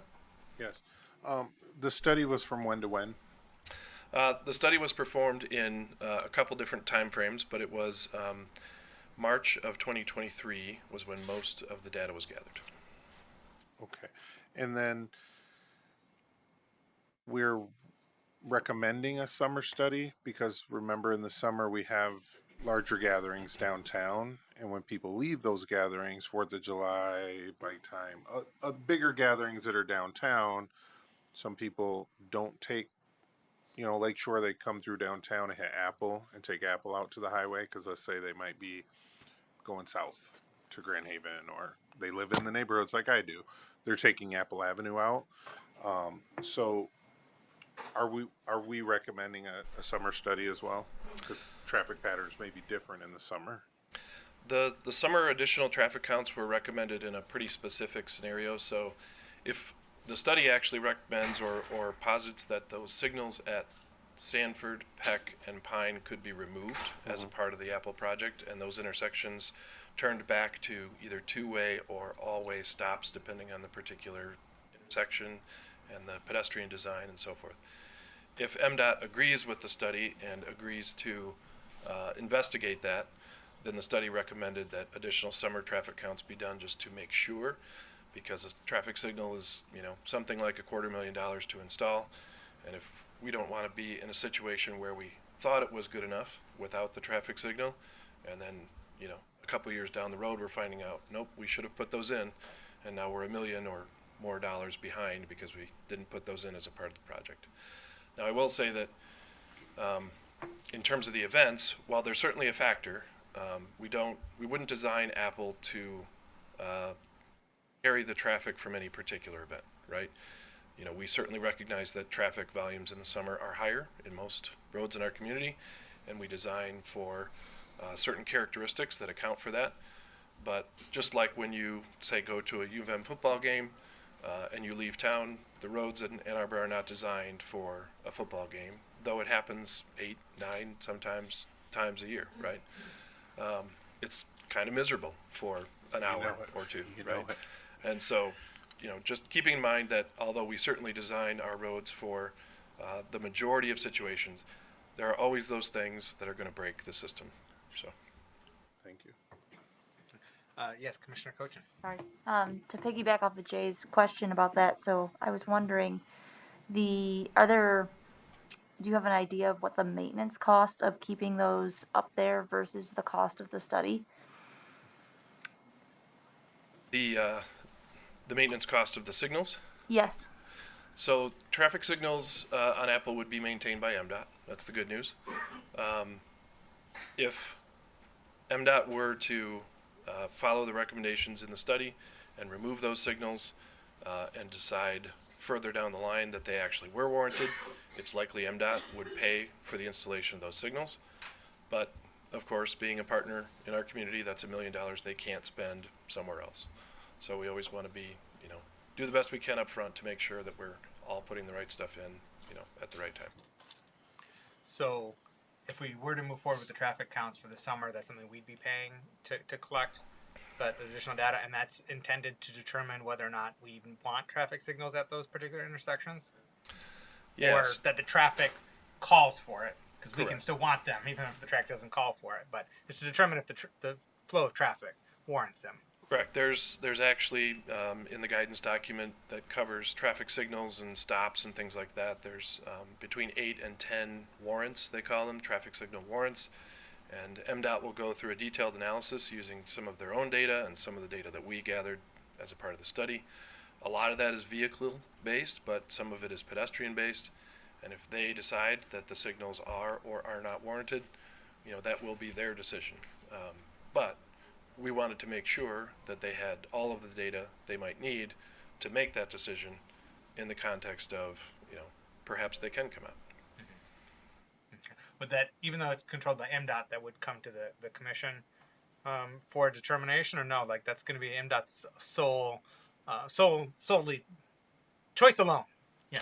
Yeah, so as a part of this effort tonight and, our engagement efforts in the future, certainly the commission and the city has an ability to petition and advocate to MDOT that they either stay or go, but in the end it will be MDOT's decision. Okay. Thank you. Any other questions before we proceed with the recommendations? Nope. All right. Thank you. So before we jump into the actual recommendations, there's a little bit of background needed. As a part of any recommendations we're making or advocacy we're doing, right? we need to understand which items include a cost that the city may be on the hook for. So the first things to talk about are the things that we know MDOT will pay for. We know they'll pay for the new road, whatever that may look like. They're going to repair whatever storm infrastructure, storm sewers that may be needed serving Apple. We'll get into the nuance there in a second. New curbs and driveways and sidewalk where the road work disturbs those things. And again, I'll get into nuance in a second. They will pay for some bicycle facilities, we've heard recently, when they fit within the existing roadway. So they won't necessarily build new pavement to serve bicycles. And it's an unfortunate reality of their funding policies being a little bit opposed to some of their design policies, but it is where we sit. And so they will pay for some. They will not pay for anything. They will pay for medians on the pretext that they are cheaper than pavement. If the city chooses to maintain them, MDOT will not maintain a turf or tree or landscaped median. So we would have to agree to maintain it for as long as it remains there if we were interested in median. They will plant new grass terraces where they disturb the existing stuff, or perhaps throughout, depending on maintenance needs. And of course, all the little details like signs, pavement markings, and things like that. I'm actually going to jump to this slide first and come back to that one just because I think this makes more sense now. So a couple of the nuanced things that I was talking about, MDOT will not pay for comprehensive sidewalk replacement. So even if we were to advocate for complete replacement on the basis of condition, or if we were to desire 6-foot wide sidewalks instead of the 5-foot wide sidewalks that are out there today, MDOT won't pay for the pieces of sidewalk that they don't otherwise disturb. So if we as the city decided we wanted wider sidewalks, we would be on the hook for a good portion of those sidewalks. The same is true for transit improvements. Now, whether that's a city cost or a bus system cost is not yet, fleshed out, but regardless, it wouldn't be an MDOT cost. Parking, one of the things we particularly heard was that parking is desired in those downtown areas, particularly west of Pine, and that's centered around a couple of the uses there, the Justice Center, the 1021 building, and other things. MDOT will not pay for parking, and in fact, they won't maintain it either, so we would be signing up for some future maintenance bills as well. And we've done some math, and we think for about $100,000 we could create 25 spaces on the south side of Apple in that section. If we were able to negotiate with some of the business owners there and look at alternative methods of access, then perhaps we could do a little better, but first estimate of it. Lighting, MDOT does not pay for street lighting. There is lighting out there today, and that lighting would, by and large, remain. Additional lighting is, sort of a presentation on its own, but there are multiple different options. The Cobra head style lights, which I think most people understand what those are. They're the ones on the arm that stick out from a telephone pole. Those are quite reasonably priced, although not always the most decorative option. If we were to want something like decorative underground lighting, like has been installed downtown or Lakeside or other parts of town, 3rd Street, we would have to do some work during this project to install some conduits and things, and then we'd likely have to pay consumers or a private contractor quite a bit of money in the future in order to install that system. Landscaping, MDOT, as I said, will put in grass, but they will not necessarily put in anything else. So trees is something we're good at planting, and I don't have any concern there. But if we were to decide that additional features, similar again to some of the things that have been placed downtown or on 3rd Street or Lakeside, those would come at an additional cost. With lighting and landscaping, whether those are city costs or whether those are corridor improvement authority costs or whatever it may be, is not something that needs to be decided today, even in the near future. But we do have to tell MDOT that we are interested in putting conduit and other, sort of preparatory things in place to allow that to happen. All right, and then quickly through the utilities, As we said, it's a corridor. It also contains several things that are not transportation related.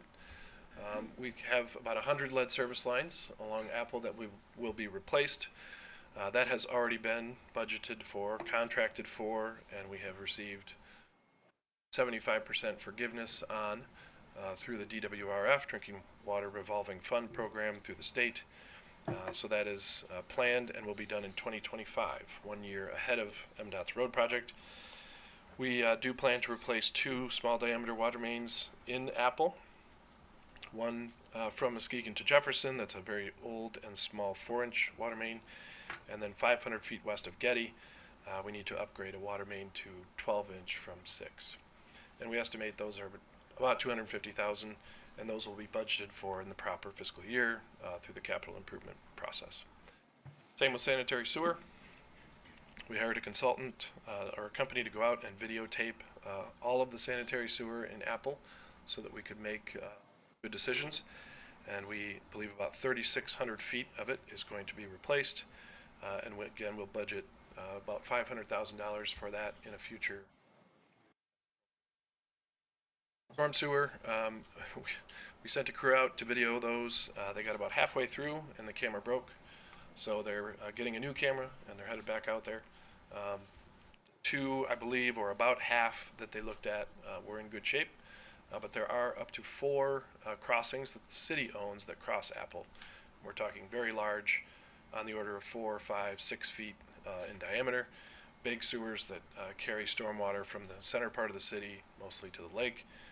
So if we do have to do one of those, it could be a chunk, but so far so good, and we'll certainly let you know if we find anything otherwise.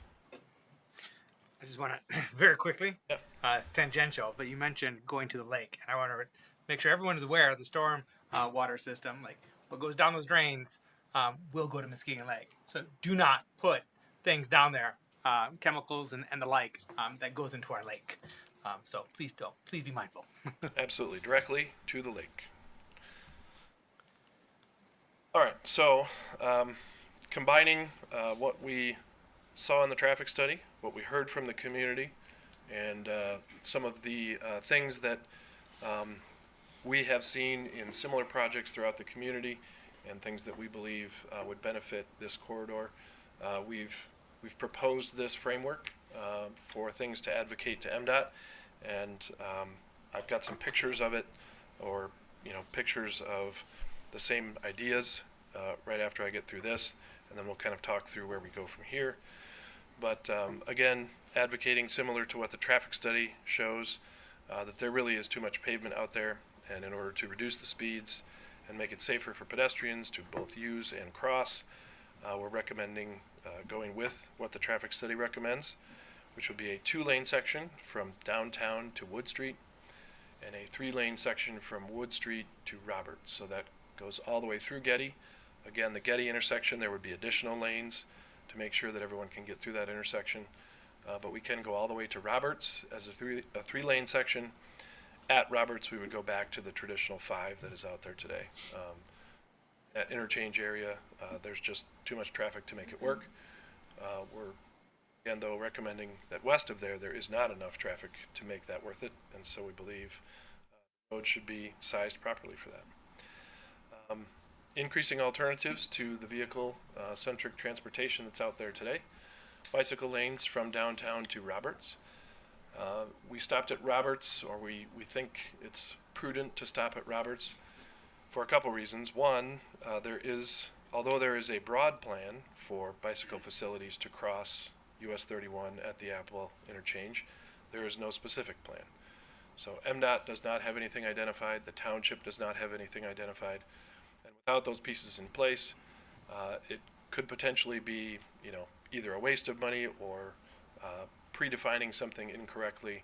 And so we believe stopping at Roberts and letting either us and the township and MDOT, or some coalition of those folks in the future, perhaps with Wimserdick's involvement, decide what that should look like if and when there's funding to create it. Improving transit stop amenities, again, we think that's important. We're not totally certain yet whether the bus system would be amenable to helping us with that, but we think that is important. and we are advocating for some parking at the west end. That's for two reasons again. Certainly something that the community identified as a desire. It also will greatly help with the speeds and helping folks understand that character is changing as they enter the downtown from that relatively vehicle-centric corridor. On the pedestrian side, the project itself will improve many sidewalks and all of the sidewalk ramps and crossings. That's a requirement of MDOT's funding. But in addition to that, we would like to advocate for mid-block crossings and plan for signals that would be pedestrian activated or pedestrian requested when the levels at those mid-block crossings reach the level to support that. So placing the mid-block crossings with the warning signs and so forth as a part of the project, if MDOT's willing, and also planning for signals that would allow crossing on demand at those locations in the future. And I'll show you some of the locations that we think make sense for that. And again, we heard a lot about beautifying the corridor, so installing medians where practical, and that's mostly to the west of Getty Street, and lobbying with MDOT for wider terraces, trees, and looking at what plantings might involve in that corridor. So here's a few pictures. Keep in mind that these are just things we're essentially presenting to MDOT to broaden their imagination. They are not what MDOT plans to design. They are not designed. They're conceptual documents. They are simply effectively the geographic representation of what we would like to advocate to MDOT. Few things in yellow there, just orienting you. I apologize, this doesn't translate super well to a presentation, but these documents, again, will be on that Connect Muskegon page for review. Some of the things you see in these concepts, this is right where Apple hits Muskegon Avenue, so you see the Root Park fountain there. It shows a smaller section. It shows just 2 lanes. It shows parking between Jefferson and First. It shows improved pedestrian crossings. It shows bike lanes. It shows beautification through medians and an enlargement of Root Park. Again, shows shows that parking. Another view here further to the east, we're showing some mid-block crossings in the area of the Health West parking lot, the Justice Center drop-off area. Bottom picture there ends at Wood Street. That's where Family Dollar is, and you can see we do add back in some of the features as we approach Wood. I don't have pictures east of here, and they don't translate very well again to a presentation, but again, you can view those at the Connect Muskegon page. But again, they will show a more traditional 3-lane section east of Wood, the Getty intersection with many of the lanes that it has today, and then as you approach the highway, it shows the 5 lanes essentially that are there today.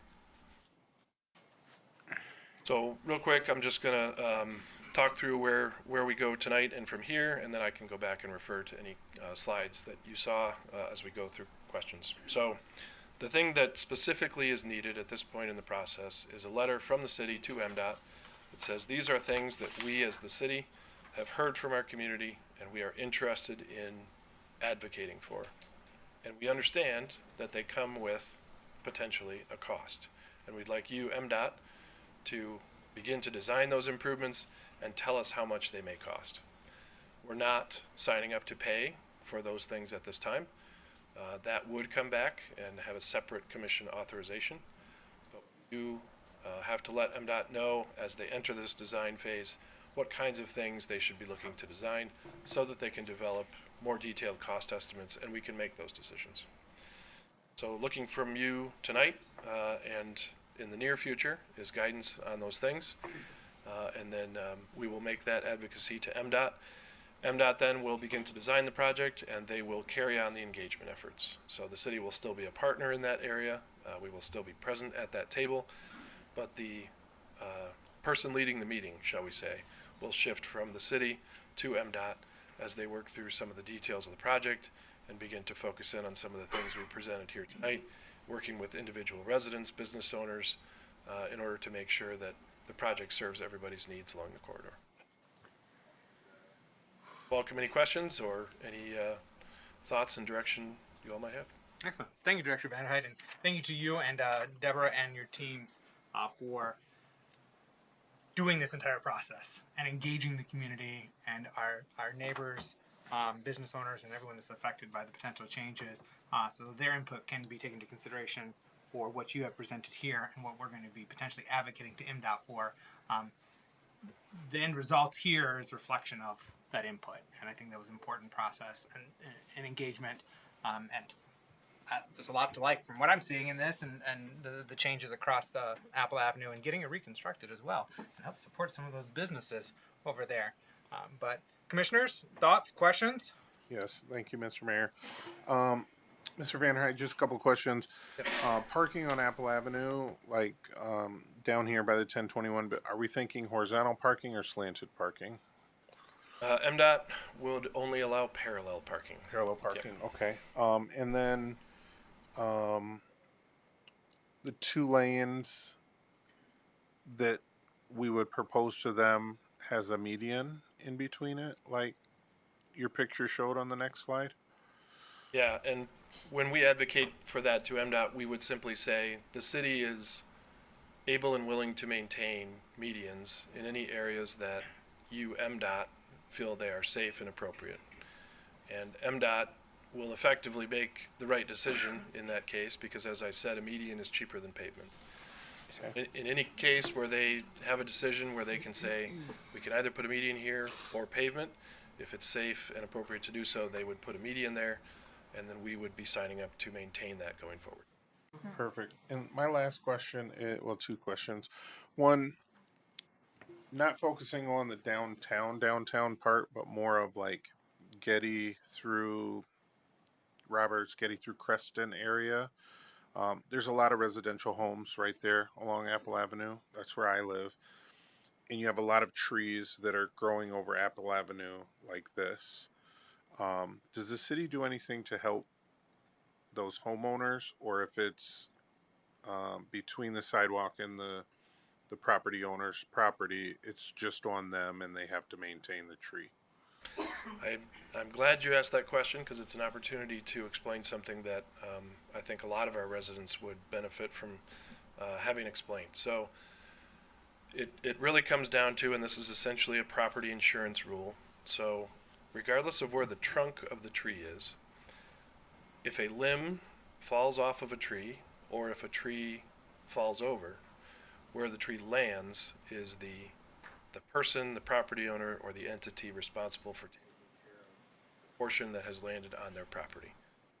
So to bring it home, I guess, if you own a tree in your backyard, but it overhangs your neighbor's property, if a tree branch falls on your neighbor's property, you could be a nice person and take care of it for them. However, it is their responsibility to clean up that branch, or it's their property insurance that would pay for the damage to their house if that branch were to damage their roof. So to take it back to Apple, those trees are on private property. We do trim them whenever we see a branch that looks like it might imminently drop. We wouldn't go onto private property and remove that tree if it were to die, at least not without some serious life safety concern. But we also wouldn't go proactively trim those privately owned trees, again, unless they're in danger of dropping on the roadway. Okay, awesome. And then last question, is that DPW or one of your crews that's on Stevens, maybe the crew that's looking at those sewer lines? Very well could be. Okay, all right. It's just been noisy, that's all. They are noisy, yes. Thank you. Commissioner Cochin?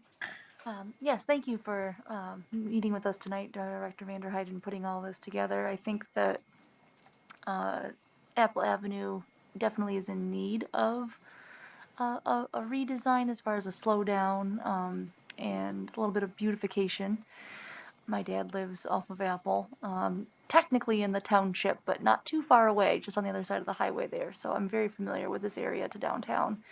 And I was told that you guys, during the breakout sessions, the charrette sessions, that many of the residents were in favor of the road narrowing so that they could have more lawn space and feel a little safer in their homes. And I just wanted to confirm if that was an accurate representation. It is. We heard, as far as cars on the roadway, we heard two main things from the residents that were at those meetings. And Deborah can correct me if I misinterpret, but it was that they would like to have more grass and more space along Apple in order to make it safer to walk along and more beautiful. But at the same time, they did prioritize emergency services, and they wanted to make sure that whatever improvements were made, that the fire department, which uses the corridor regularly, of course, would still have good access and would not sacrifice response time due to any of the improvements. Yeah. Thank you. I appreciate that. Any other questions or comments? Commissioner German. Yeah, thank you, Mayor Johnson, and thank you, Director Vanderhyde, for the presentation. Yeah, this runs parallel with Ward 2, Ward 1, Commissioner Kilgore, Ward as well. But sitting on the commission for the last 12 years and not seeing any investment within this area is going to be really essential to this community, as not only beautifying it but making it safe, a sense of welcoming also for residents, because a lot of times I have heard that that area or the people in that community kind of feel left out with all the investment going on downtown, but to have something coming back into the community is definitely, it's going to be a benefit to the whole community as a whole. For those mediums now, exactly where are we talking about putting those? I heard you mention putting those in the roads, but is it like phase one, maybe just say, for instance, from, I say, Pine Street probably to Wood Street or something like that. Is that something we're going to do in just sections, or just continue throughout the whole project all the way up to the Getty Street? That was just to make sure I heard you correctly, the medians that you're asking about? Yeah. So MDOT hasn't decided exactly how they're going to build the project yet. They have enough money to do it all at one time. I imagine there will be, some phases to it in order to keep traffic flowing as best they can. But at least as we've heard, it would all be in 2026 when the entire project would be done. So if we were to advocate to MDOT for medians, they would design them wherever they could and install them all in that year. Okay, thank you. All right. Well, thank you again, Director Vanderhyde. I appreciate this undertaking. I think it's very worthwhile that we are doing this process and not just looking to reconstruct Apple Avenue as it is, but looking how it's best to serve our community now and going forward, and applying a complete streets philosophy to it, where we're looking at all users, not just vehicle-based, but pedestrians and bicyclists, and public transit as well. I think that's very important. And not this commission, but several commissions ago had adopted a complete street approach to our infrastructure like this. So I'm happy to see this approach, and I would support a letter advocating such to MDOT. That's what you're looking for tonight is basic consensus from the commission that we would support a letter to MDOT reflecting what you presented here. It is, and I would just like to point out, two things that are currently not on this list and draw attention to them so that it's not an error by omission. The two things in particular that are not on the list are a decorative lighting system and landscape beds. Landscape beds being something that the city would have to install and maintain, similar to what we do either downtown or elsewhere. And decorative lighting system being something that the city would have to at least pay for the installation of, and then pay consumers energy to maintain, or depending on how specific we get, possibly both pay for and maintain the system. So they're not on this list, but I want to make sure that that is on purpose from the Commission's perspective that they are not on this list because they are two of the higher cost, higher maintenance items that we would be signing up for. Okay, understood. Thank you. Commissioners, you generally support moving this forward and you would support a letter to MDOT? Commissioner Kilgo? Yes. So I definitely would support a letter to MDOT. We would like our city say in the portion of their highway that they maintain in our city. It's a quick question about the lighting. Are we thinking a certain area like from Pine to the end, or from like J Street to the end, or all the way from Wood to the end? Is there a certain portion for the lighting portion? Like, hey, I'm getting off the highway, I'm going to downtown Muskegon, I start to see these lights. Is there a certain area where we're thinking? I think, we would, if the commission is interested in supporting that effort, I think we'd want to talk to Jocelyn and some of the other folks who are in touch with, the business owners and the folks who represent that corridor from a frontage perspective, right? And try to understand whether those folks have an interest in, helping the city with an effort like that, or at least supporting those features being added. I would say, from my perspective, there's a couple different cutoff points we could choose. Wood Street being one possibility, or Pine or Spring being another that is a little closer to town. J being maybe, somewhere in the middle of those two. Okay. All right. Let me phrase it this way. Is there any opposition to us moving forward with the letter? You have opposition, or do you have something to add? I have asterisks, I guess I would say.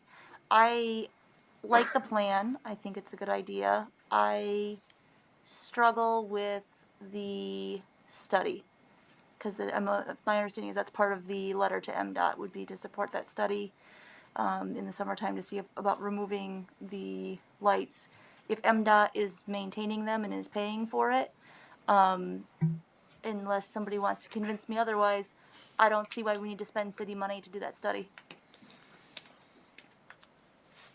And I certainly we would either be back to you, or perhaps if the costs were low enough, we'd be back to the manager to seek authorization to spend more money on a study. I would say that it's important for us to understand whether MDOT agrees with the study, before we spend that money regardless. I think the ability to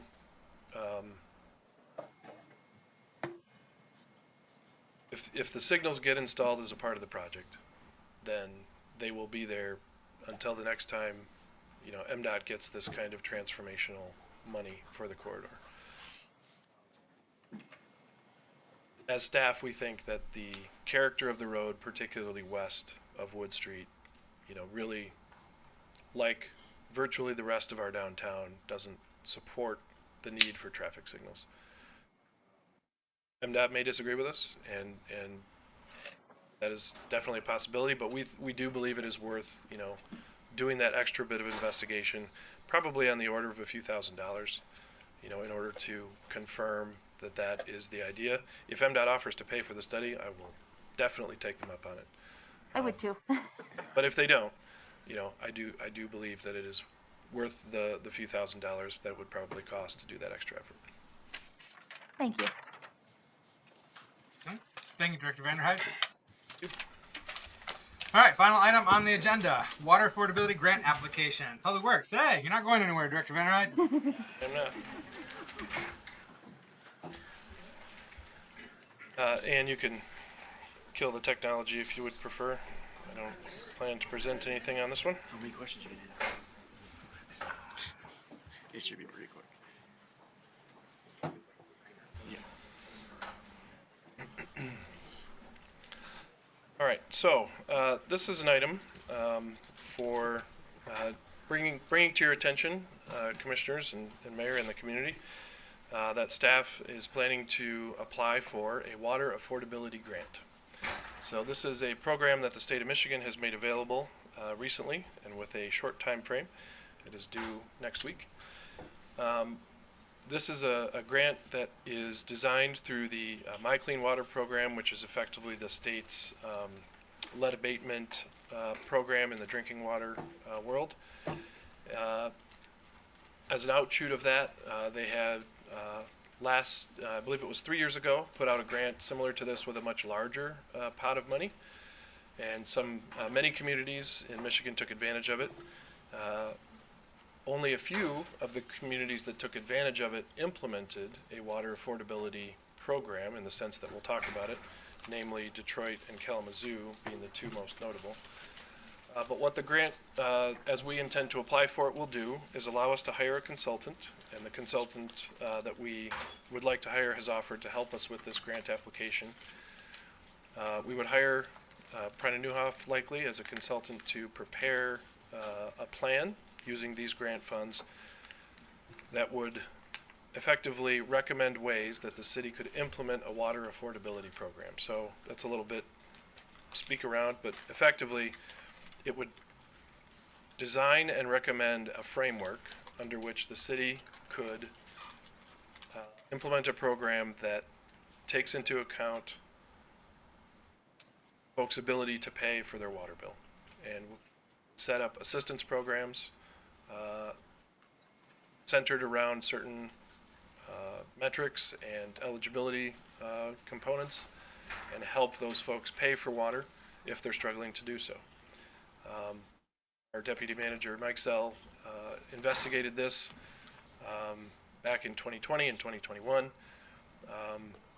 She did not pursue it at that time due to a few different reasons, but with the success and the sustainability, I guess we'll say, of the Detroit and Kalamazoo programs, there's definitely renewed interest, and there's even at the state level legislation that has been discussed to set up a program like this statewide.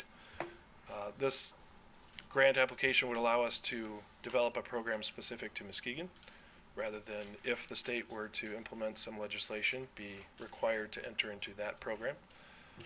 And one thing to note is that this grant application is to seek the funds to prepare the recommendations, essentially. And at that time, there would need to be a, community conversation and a deep understanding of exactly what that program would look like, how it would impact all of our residents, and exactly what that would involve. We don't know what that looks like today because this grant application is to prepare all of that information. Because of the short time frame, the consultant is still preparing the application. It is 100% grant funded, so I don't have a dollar amount for you this evening, but I can assure you that it is $0 to the city. So putting that out there, seeking your any thoughts you may have centered around that grant application. Again, keeping in mind that the outcome of it would be, a much broader conversation about what that recommended program might be and do for our community. Excellent. Thank you, Director Vanderhyde. I will, for one, say that I think this is a very worthwhile endeavor, and I wholeheartedly support pursuing it, and I'm grateful for you and your team identifying this grant opportunity to do so. So any other questions or comments, commissioners? Commissioner Kilgo. Yeah, just that it kind of is a no-brainer if it doesn't cost us anything to apply for a grant that's going to help residents, especially I do know, and I know there's further talk if we're approved for the grant on the program and how it's implemented and stuff, but I personally know some constituents who things even like a mild water bill have them underwater. So I think it's a great idea. Thank you. Yeah. Thank you, Commissioner Kilgo. Any other thoughts before? All right. Thank you, Director Vanderhyde. Yep. So that concludes our new business. We're moving on to any other business before we go to public comment. We want to identify, address. All right. We're going to go to public comment on any items. I do have several public comment forms. If you do wish to give public comment, you are encouraged to complete a form and provide that to our clerk. When I call you by your name, I will introduce your name as well as the neighborhood or area of the community that you're from, and then you'll have 3 minutes to provide your remarks. So first up, we have Dan Leask, joining us from the Beechwood Bluffton neighborhood.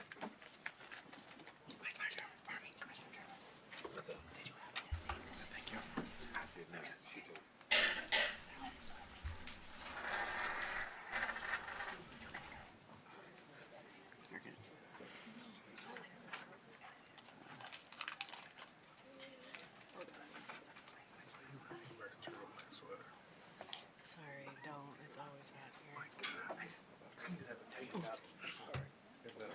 It's pretty much has the same flow. I just want to get the tea with you. Mr. Leask. Good evening. My name is Dan Leask, and I live in Beechwood. I'm here tonight to talk about short-term rentals. This topic is so important to Nina and I. This is my third time talking to the commission. We cut short a getaway weekend up north to come back here because we have a short-term rental next door to us.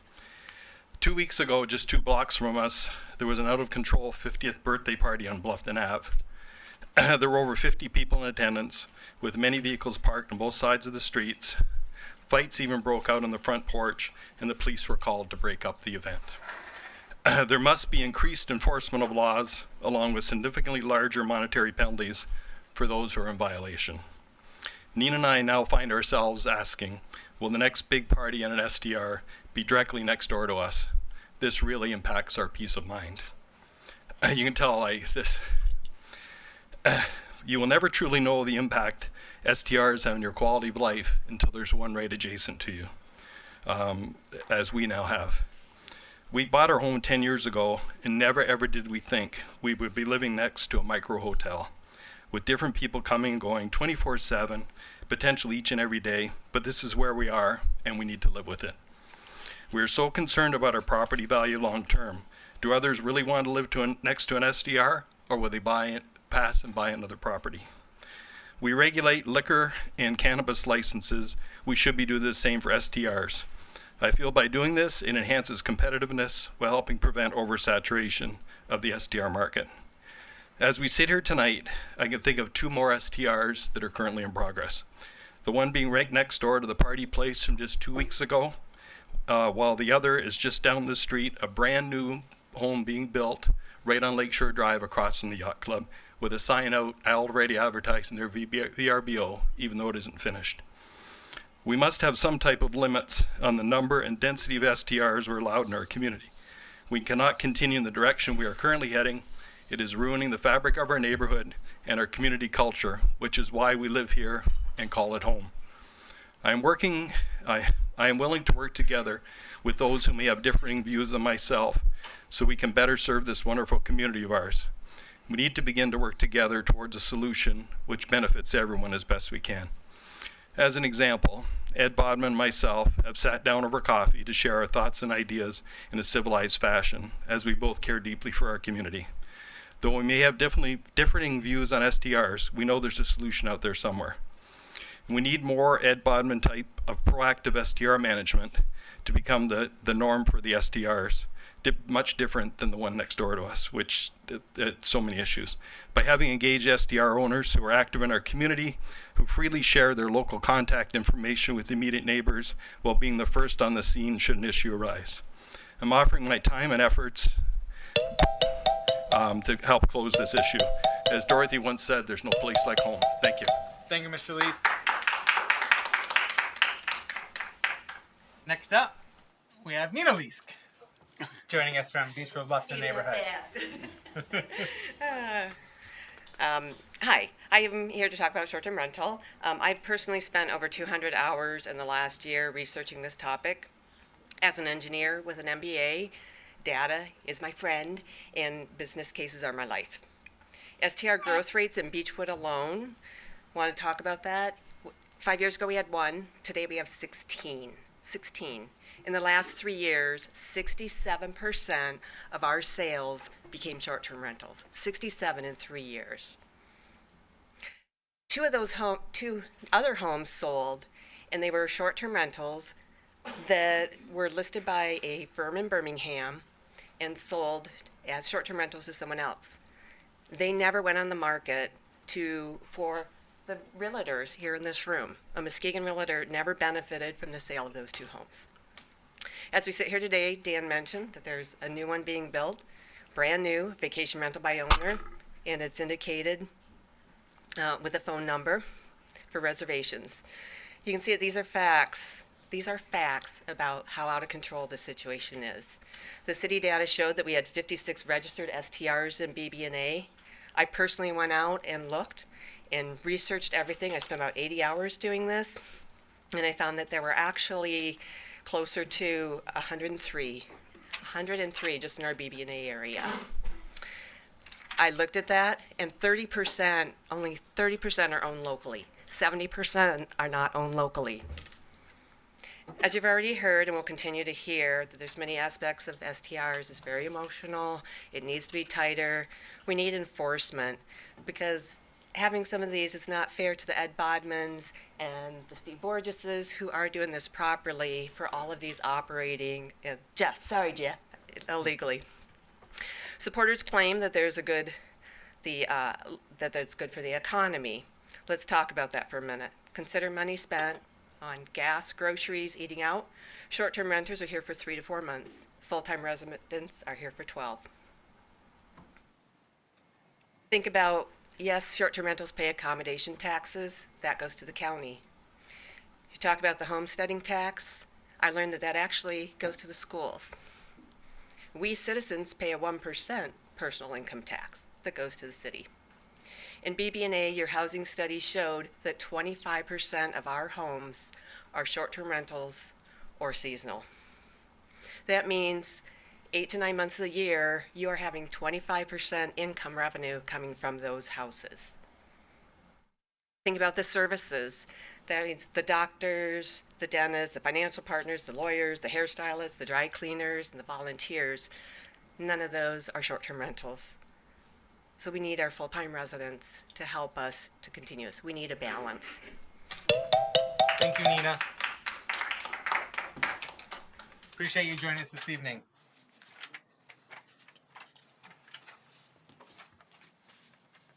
Next up, we have Jill Stevenson joining us from the Beechwood Bluffton neighborhood. Welcome, and you have up to 3 minutes to provide your remarks. Hi, my name is Jill Stevenson. I live in the Beechwood Bluffton neighborhood. I stand before you not just as a concerned citizen, but as a representative of countless neighbors whose lives have been profoundly altered by the surge in short-term rentals in our community. For some of you that don't live next to an SDR, you might wonder, what's the big deal? Let me share some of the reality that my neighbors and I face every day. Like Nina said, in the past few years, an astonishing 67% of houses sold in my neighborhood have been converted into short-term rentals. Imagine, if you will, the comforting familiarity of your neighbors is replaced almost overnight by a revolving door of strangers. These aren't just new faces. They bring with them a vacation mindset, oblivious to the rhythms and routines of those of us who call this neighborhood our home. While I'm trying to get a good night's sleep to prepare for my following workday, I'm constantly woken by multiple car doors slamming from the driveway next to me, car horns beeping, music playing, and groups of vacationers talking so loudly I can hear them in my house. I deal with constant commotion near my home. With renters cutting through my front yard, my privacy is consistently being compromised. I now find myself in a perpetual state of vigilance. Regrettably, I didn't report the incidents. I didn't think I had to use police protection to help me out. I thought I could work it out with the rental owners.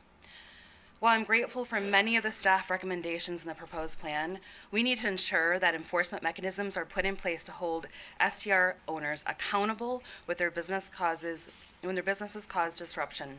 I'm not entirely against STRs, but it's obvious, whether you are for or against them, that we've reached a point of unrest. The Beechwood Bluffton neighborhood has already hit the proposed cap of STRs. The issuing of STR permits needs to immediately pause in the proposed zones that have reached or are near the limit of STRs to get control of the issue.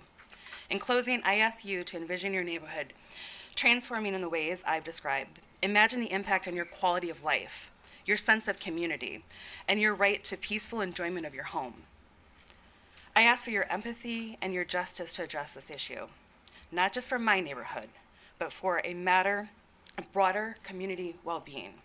Together, let's work towards a solution that ensures neighborhoods remain vibrant, cohesive, and most importantly, livable communities. Thank you. Thank you. Appreciate you joining us this evening, Jill, and sharing your perspective. Next up, we have Jack Page joining us from the Beechwood Bluffton neighborhood. Welcome. You have 3 minutes to provide your remarks. Right, well, thank you, Commissioners. My name's Jack Page. I live in the dead center of downtown Bluffton. I've been a Bluffton resident for 35 years. My family's been in Bluffton for 55 years. Up until 2007-ish, I watched families move into my new neighborhood. Now, instead, every house sold becomes an STR. I now have 7 STRs within eyesight of my house. 7 within eyesight of my home. I bought my home in a residential neighborhood. I could name every family in a 3-block radius in Bluffton. Now I live surrounded by many hotels. And I haven't seen a new family move in a decade. To that end, I'm glad and encouraged that the Commission is considering an upgrade to the ordinances. But reading the proposal, I felt it fell short in a couple areas. One, the lack of a dedicated STR compliance officer.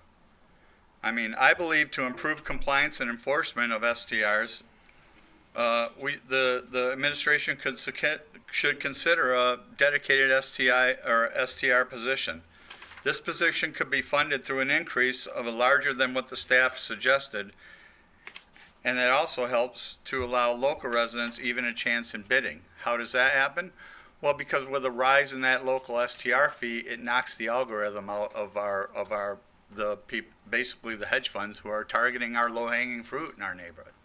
If you run a Google or a Zillow scan anywhere up and down within a quarter mile of Lake Michigan, Muskegon's property values still run about 30% less. That makes us low-hanging fruit right to begin with. Couple that with a low STR fee, and local residents don't even have a chance in bidding. I also have heard from local realtors that they're getting shut out of the equation now because the hedge funds are using larger firms from either a Birmingham area or a Detroit area to target it. So our local realtors aren't even benefiting from a cap in the BBA, in my opinion. It's obviously needed, but I think the numbers that we're even looking at are skewed because if you take into account Harbortown, Belcomb's Cove, and Bluffton Bay Estates, where they don't allow any STRs, well, that and included in the overall number of housing units, that skews the number of what really it should be. Those units shouldn't be included in a cap estimate because they don't allow STRs to begin with.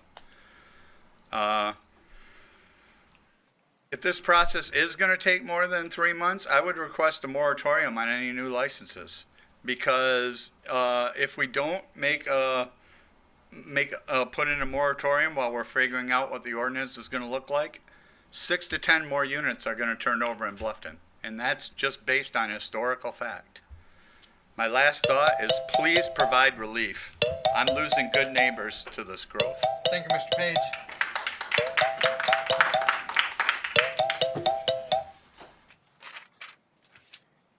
Next up, we have Aaron Bodbill-Mass joining us from, you guess it, Beechwood Bluffton neighborhood.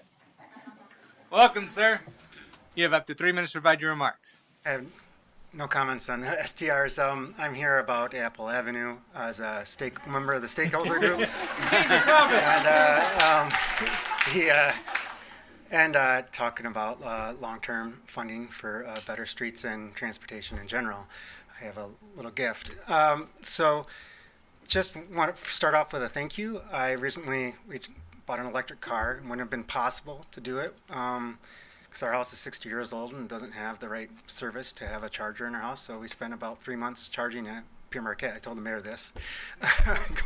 going after, and it only has 60-mile range, so it took, had to do it every night. So thanks for that because it wouldn't be possible for even us to do it. But one lesson about that, it's going to, if we're depending on EVs to get us out of our emissions problem for climate, It's not going to happen fast enough. Many people here won't be able to afford it very soon, and there's other problems related to EVs versus other modes of transportation, including you mentioned the water pollution issue. Water going right into Muskegon Lake. One of the highest causes they're finding of microplastics is tire particulates, and EVs, as I found out quickly, tires wear out faster on EVs because they're heavier. So we need. I'm on the Bicycling Coalition and the Muskegon Bicycling Coalition more because I'm a good urbanist and also want us to address our climate emergency, and this is the fastest way to do it. One of the fastest ways to do it is to do what other communities across the globe are doing, and is diversify our transportation system. So while was very happy to see some of the recommendations and the thoughtful presentation by Dan and the team, and I wouldn't think for me, 2 lanes to Wood is a must-have. I'd like to see a consideration of 2 lanes all the way to Creston, maybe, especially with those residents you talked about, Commissioner Kilgo. I think they'd appreciate that.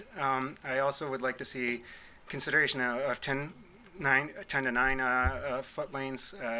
Johns Hopkins just released a study that it's a big increase in safety for narrower lanes. I know MDOT might not love that. I'd like to see raised mid-block crossings and protected bike lanes.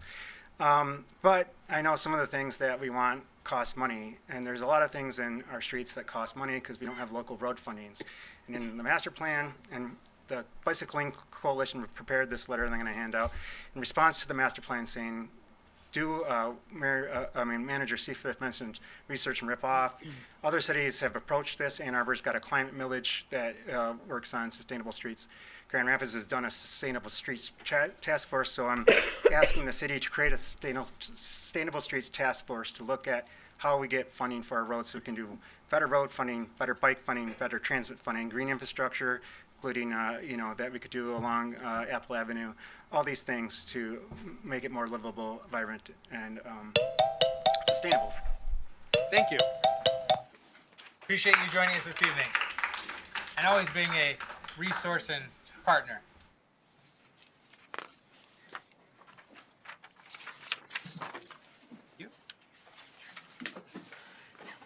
Next up, we have Jamie Cross joining us from the Mims neighborhood.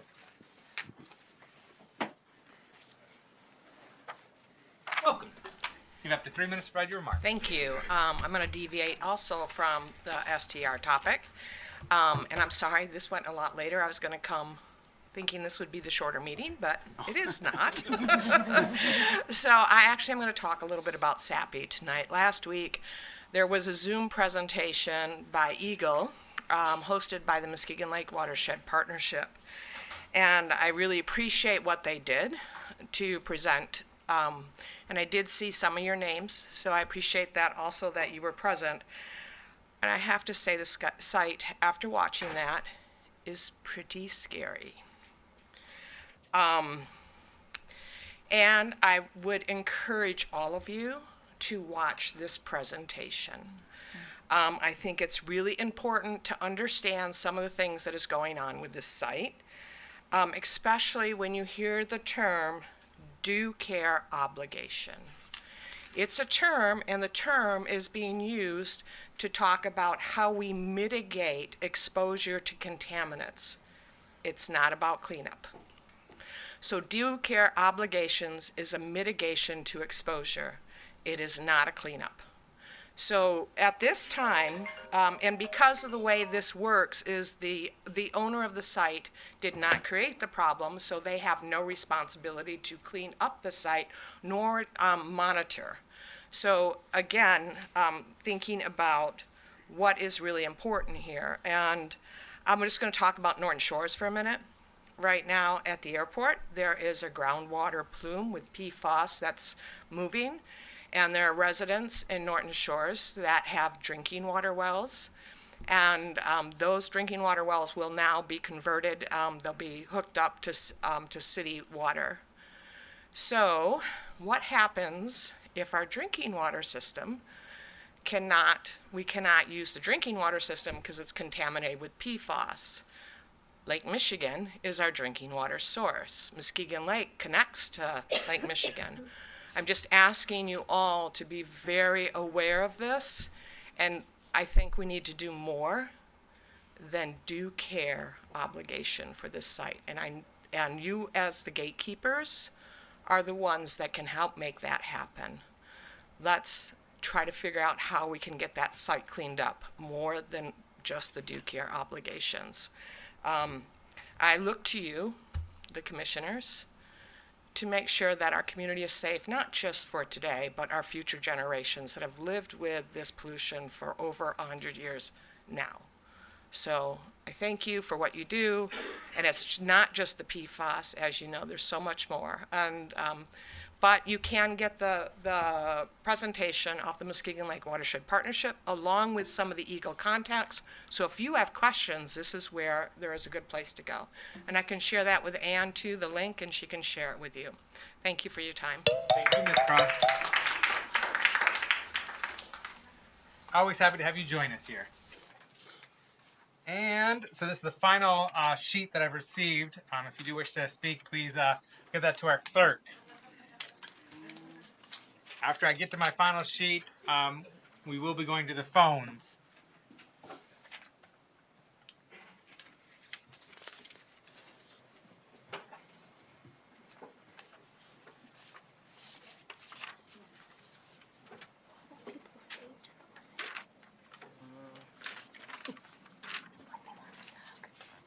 All right, next up, we have Jeff Borges joining us from the Lakeside neighborhood.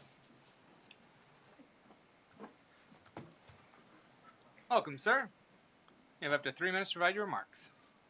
Hi, I am Jeff Forges. I do live in Lakeside. Excuse me.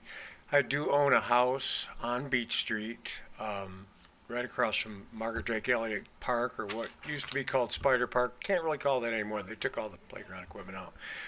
But I grew up in that house, and that's the house that I'm addressing here. Excuse me. I grew up in that house, and after there was nobody living in it anymore, I decided to renovate it and turn it into a short-term rental. I list it on Airbnb and also Vrbo. I have a set of rental rules that my potential guests have to be in compliance with and read before they show up, and I prohibit parties at both. I police that up closely because I understand and can definitely empathize with the problems that a lot of people, my neighbors in Bluffton and around me have. But that being said, I also have a hard copy of rental rules that I keep right on the refrigerator, and when my guests come in from virtually all over the world, because I've had them from Sweden, Germany, wherever, I go over those with them. So because of that, I cater mostly to families. There are short-term rentals on both sides of me, which started after me. Well, one started before me and one started after me.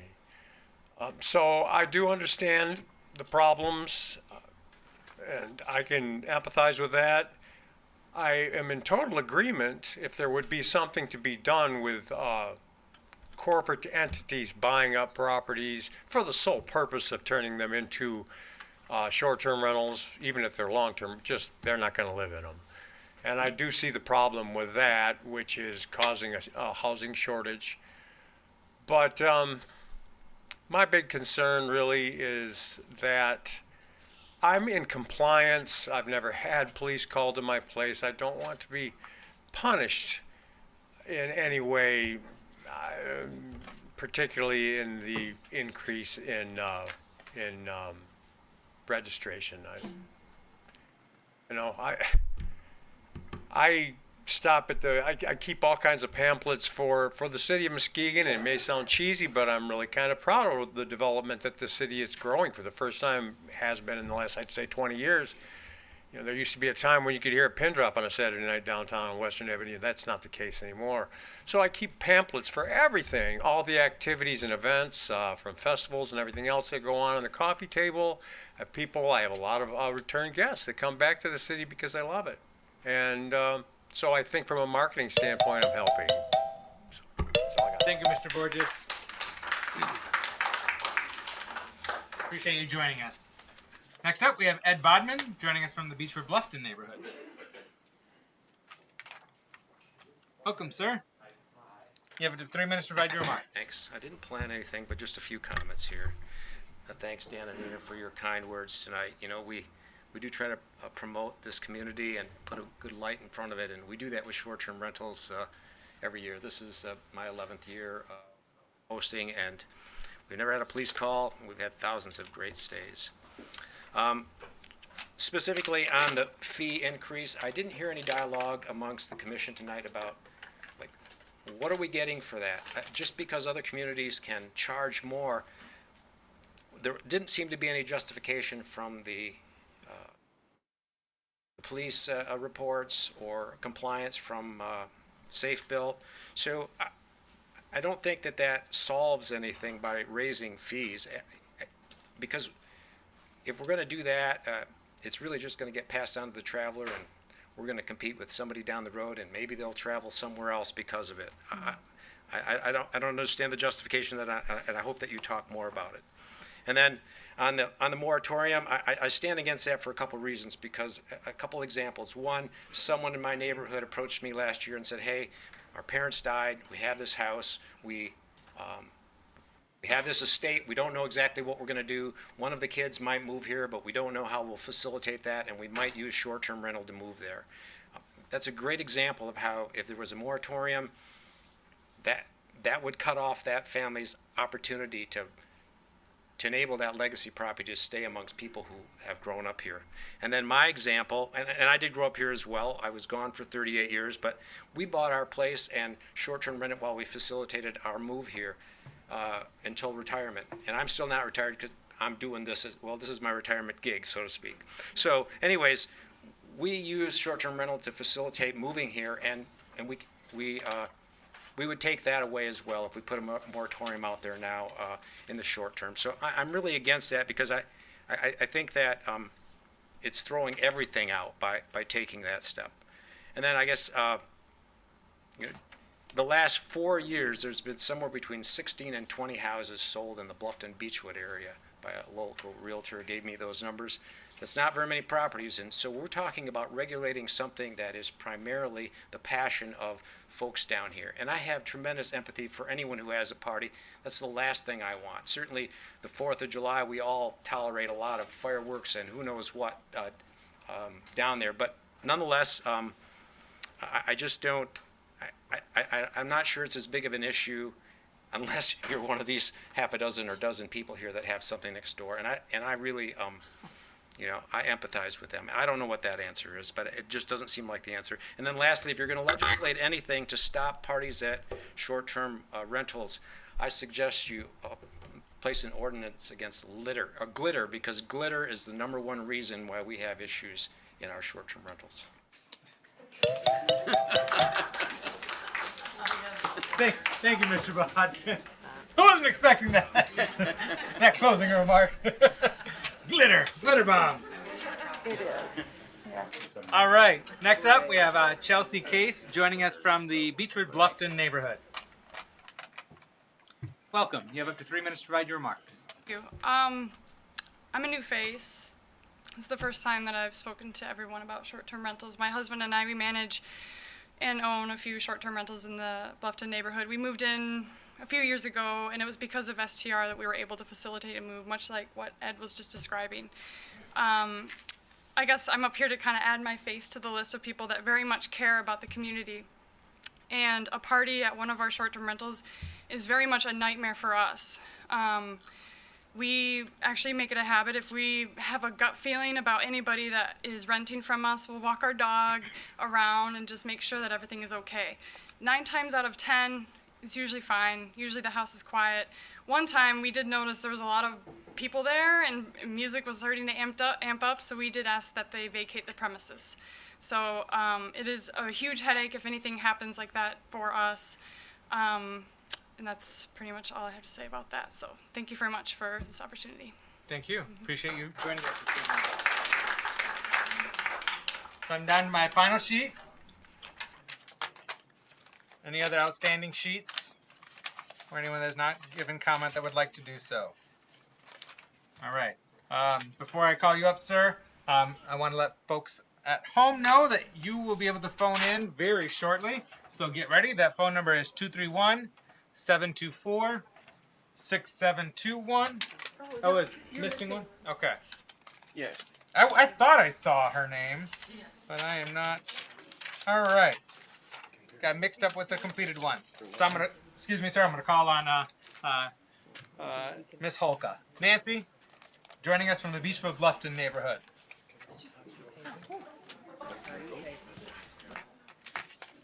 Year addressing, so I'm back again.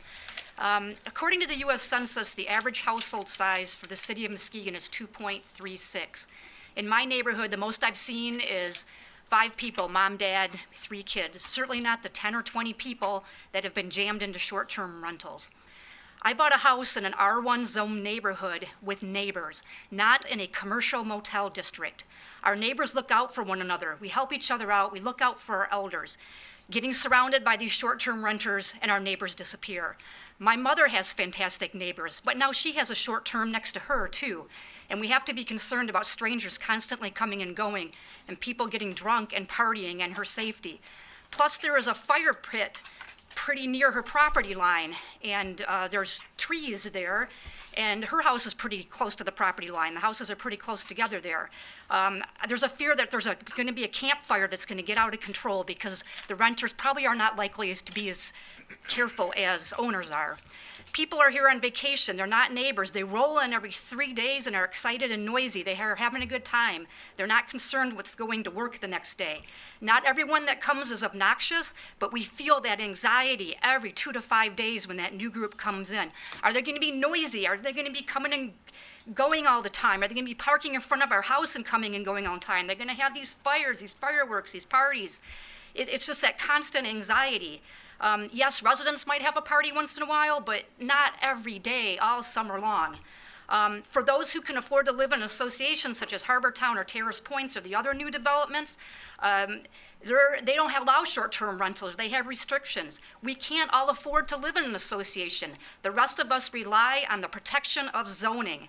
Further, the rentals are taking away housing stock that could be used for home buyers and long-term renters. They're not just on the west end, they're going into the other parts of the city. This takes away possible homes for people to buy and jacks up the rents for everybody. And at the end of the ripple effect of that are homeless people. It would be okay if someone was just renting out a room in their house and they were there full time, or more short-term rentals in commercially zoned areas, but please not in our quiet neighborhoods. Short-term rentals are great for the people who own them and stay in them, but not the neighbors. Short-term rentals are making a lot of money from the owners. The adjacent property owners should be getting a tax cut for living next to these commercial motels. If you have a short-term rental next to you, it's one too many. Please keep the neighbors in our neighborhood, which is actually in your mission statement, and please, for right now, do a moratorium. Thank you. Thank you, Ms. Holka. And in addition to flipping over yours prematurely, I flipped over Amber May Peterson's as well, joining us from the Beechwood Bluffton neighborhood. Welcome. You have 3 minutes to provide your remarks. Yeah, thank you. So, actually, I am here. I do live in Bluffton neighborhood, but I'm here from Visit Muskegon, which is the Muskegon County Convention and Visitors Bureau. Just kind of a reminder what our role is in all of this. We are the forest, you guys are the tree. So in the accommodation tax world, accommodation tax from STRs does come to the county. In turn, the county puts that into our department, the Convention and Visitor Bureau department, and we use that to market the greater Muskegon area outside of Michigan and the west coast of, the east coast of Michigan to really promote and support our tourism here. So just kind of something to keep in mind, STRs provided just shy of $100,000 in accommodation tax for 2023. So I know that you guys are going to do what you do best for your neighborhoods. We want you to do that. We want regulations. We want good STR owners. We want good neighbors. But they do provide income to help market our area and move Muskegon forward. So if any of you have any questions about that, I actually am for lack of a better title, I have official title, but my side title is STR Analytics Lady for the county. So you can certainly reach out to me with any questions you have and what data we can break out for you. Generally speaking, we cover the entire county, but we can break down a little bit further. Yeah, that's all I have. If anybody has any questions, though, seriously, please reach out to us. So, thank you. Thank you. Appreciate you joining us this evening. STR Analytics Lady. Yes. Thank I'm you. just the analyst. All right. Thank you for your patience, sir. Before I call on you, though, this is the last form. Folks, get ready. If you want to phone in your comments, get ready. That phone number is 231-724-6721. So when I say we're going to phones, start dialing. But Brian Hamrick joining us from the city of Grand Rapids. Welcome, sir, and thank you for your patience.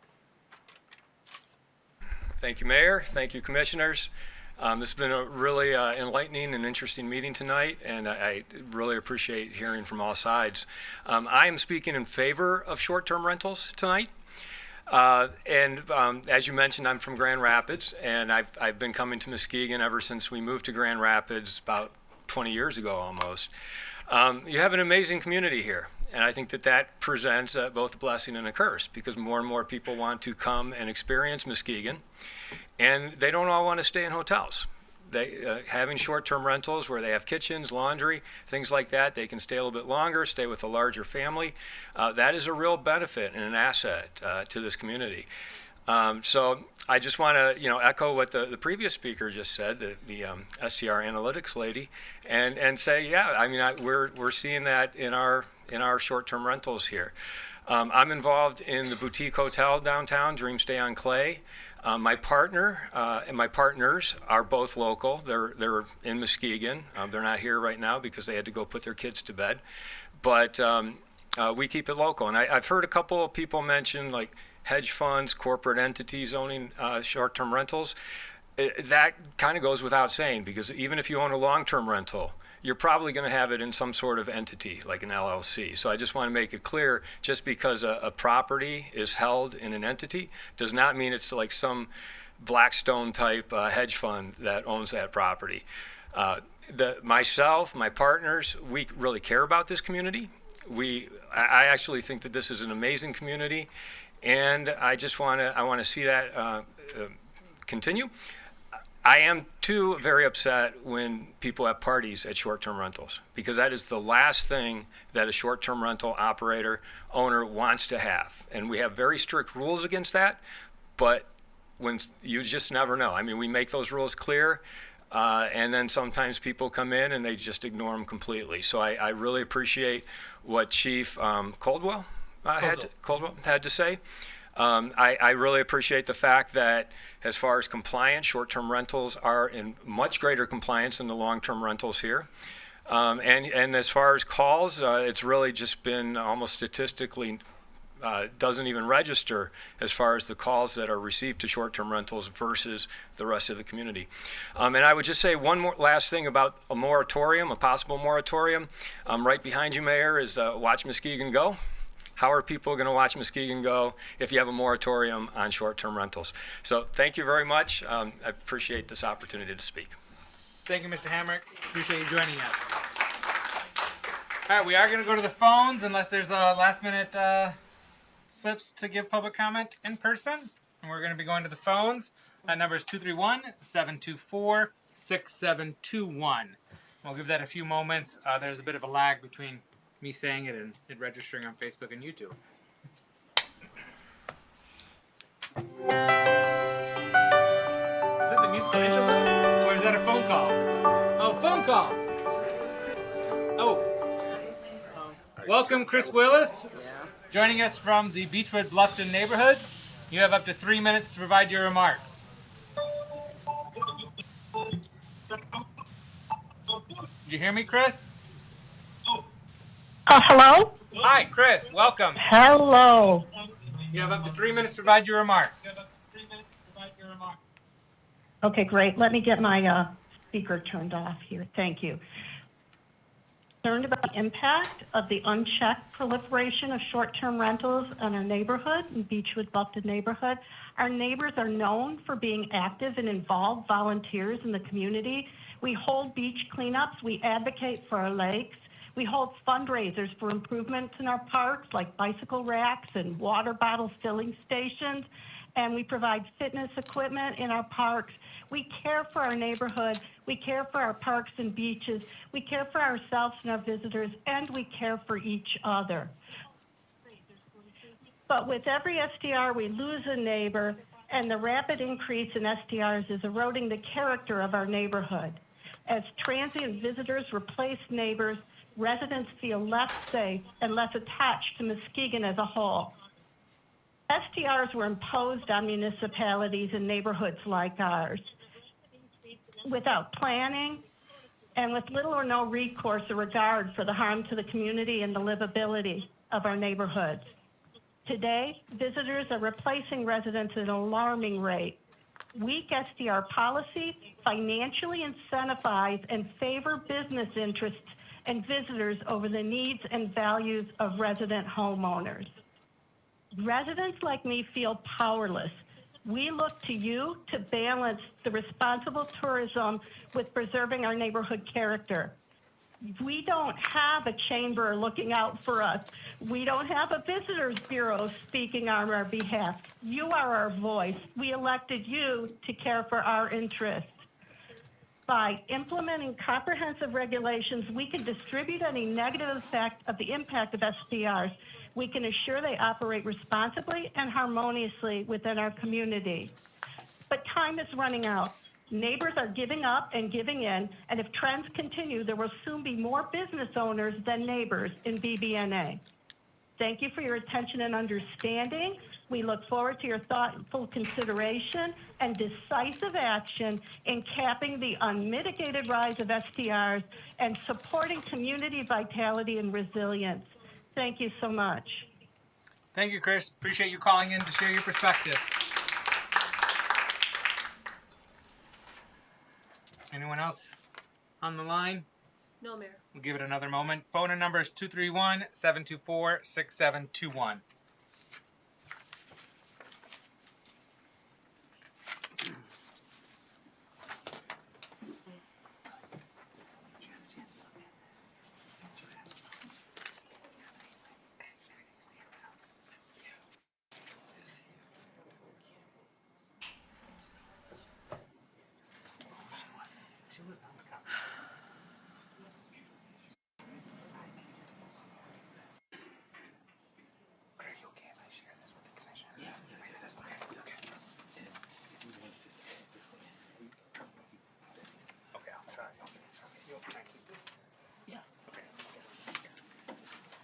Any phone calls? No, Mayor. All right. Commissioners, before we adjourn, I just want to put it on your radar. It's on our agenda for tomorrow, but the resolution was not included in the packet. Commissioner German had worked on a resolution honoring and celebrating Black History Month, and didn't include in the packet? Well, there's a new version, so I'm giving it to you now. We've looked at it and modifying it and editing it and getting it a little bit more concise and update. So I'm sharing. You already got the copy here. Oh, copy. yeah. I'm sharing the updated version right now. And so I wanted you all to have an opportunity to look at the updated version. I guess we'll get that packet. I didn't think it had been included. But that's the updated version. So that's what's going to be, Commissioner German is going to be presenting tomorrow under honors and awards. Yeah. I'd like to say something too, Mayor. Yeah, sure. Go Also, ahead. I'd like to give credit to the mayor because he also helped out on some things that pointed out some things that I overlooked, and also our clerks, Ann and Kim. Oh, was it Kim? Oh, okay. All right. So thank you. I appreciate it. Yeah. Okay. Excellent. So just sharing that so you have an opportunity to review it before tomorrow. So unless there's anything else, I would entertain a motion to adjourn. So move. All right. It sounds like unanimous. I'll give that motion to Commissioner Kilgo, supported by Vice Mayor St. Clair. To adjourn, all in favor, please indicate by saying aye. Aye. All opposed, same sign. We are adjourned. Thank you. Take care and be well. Thank you.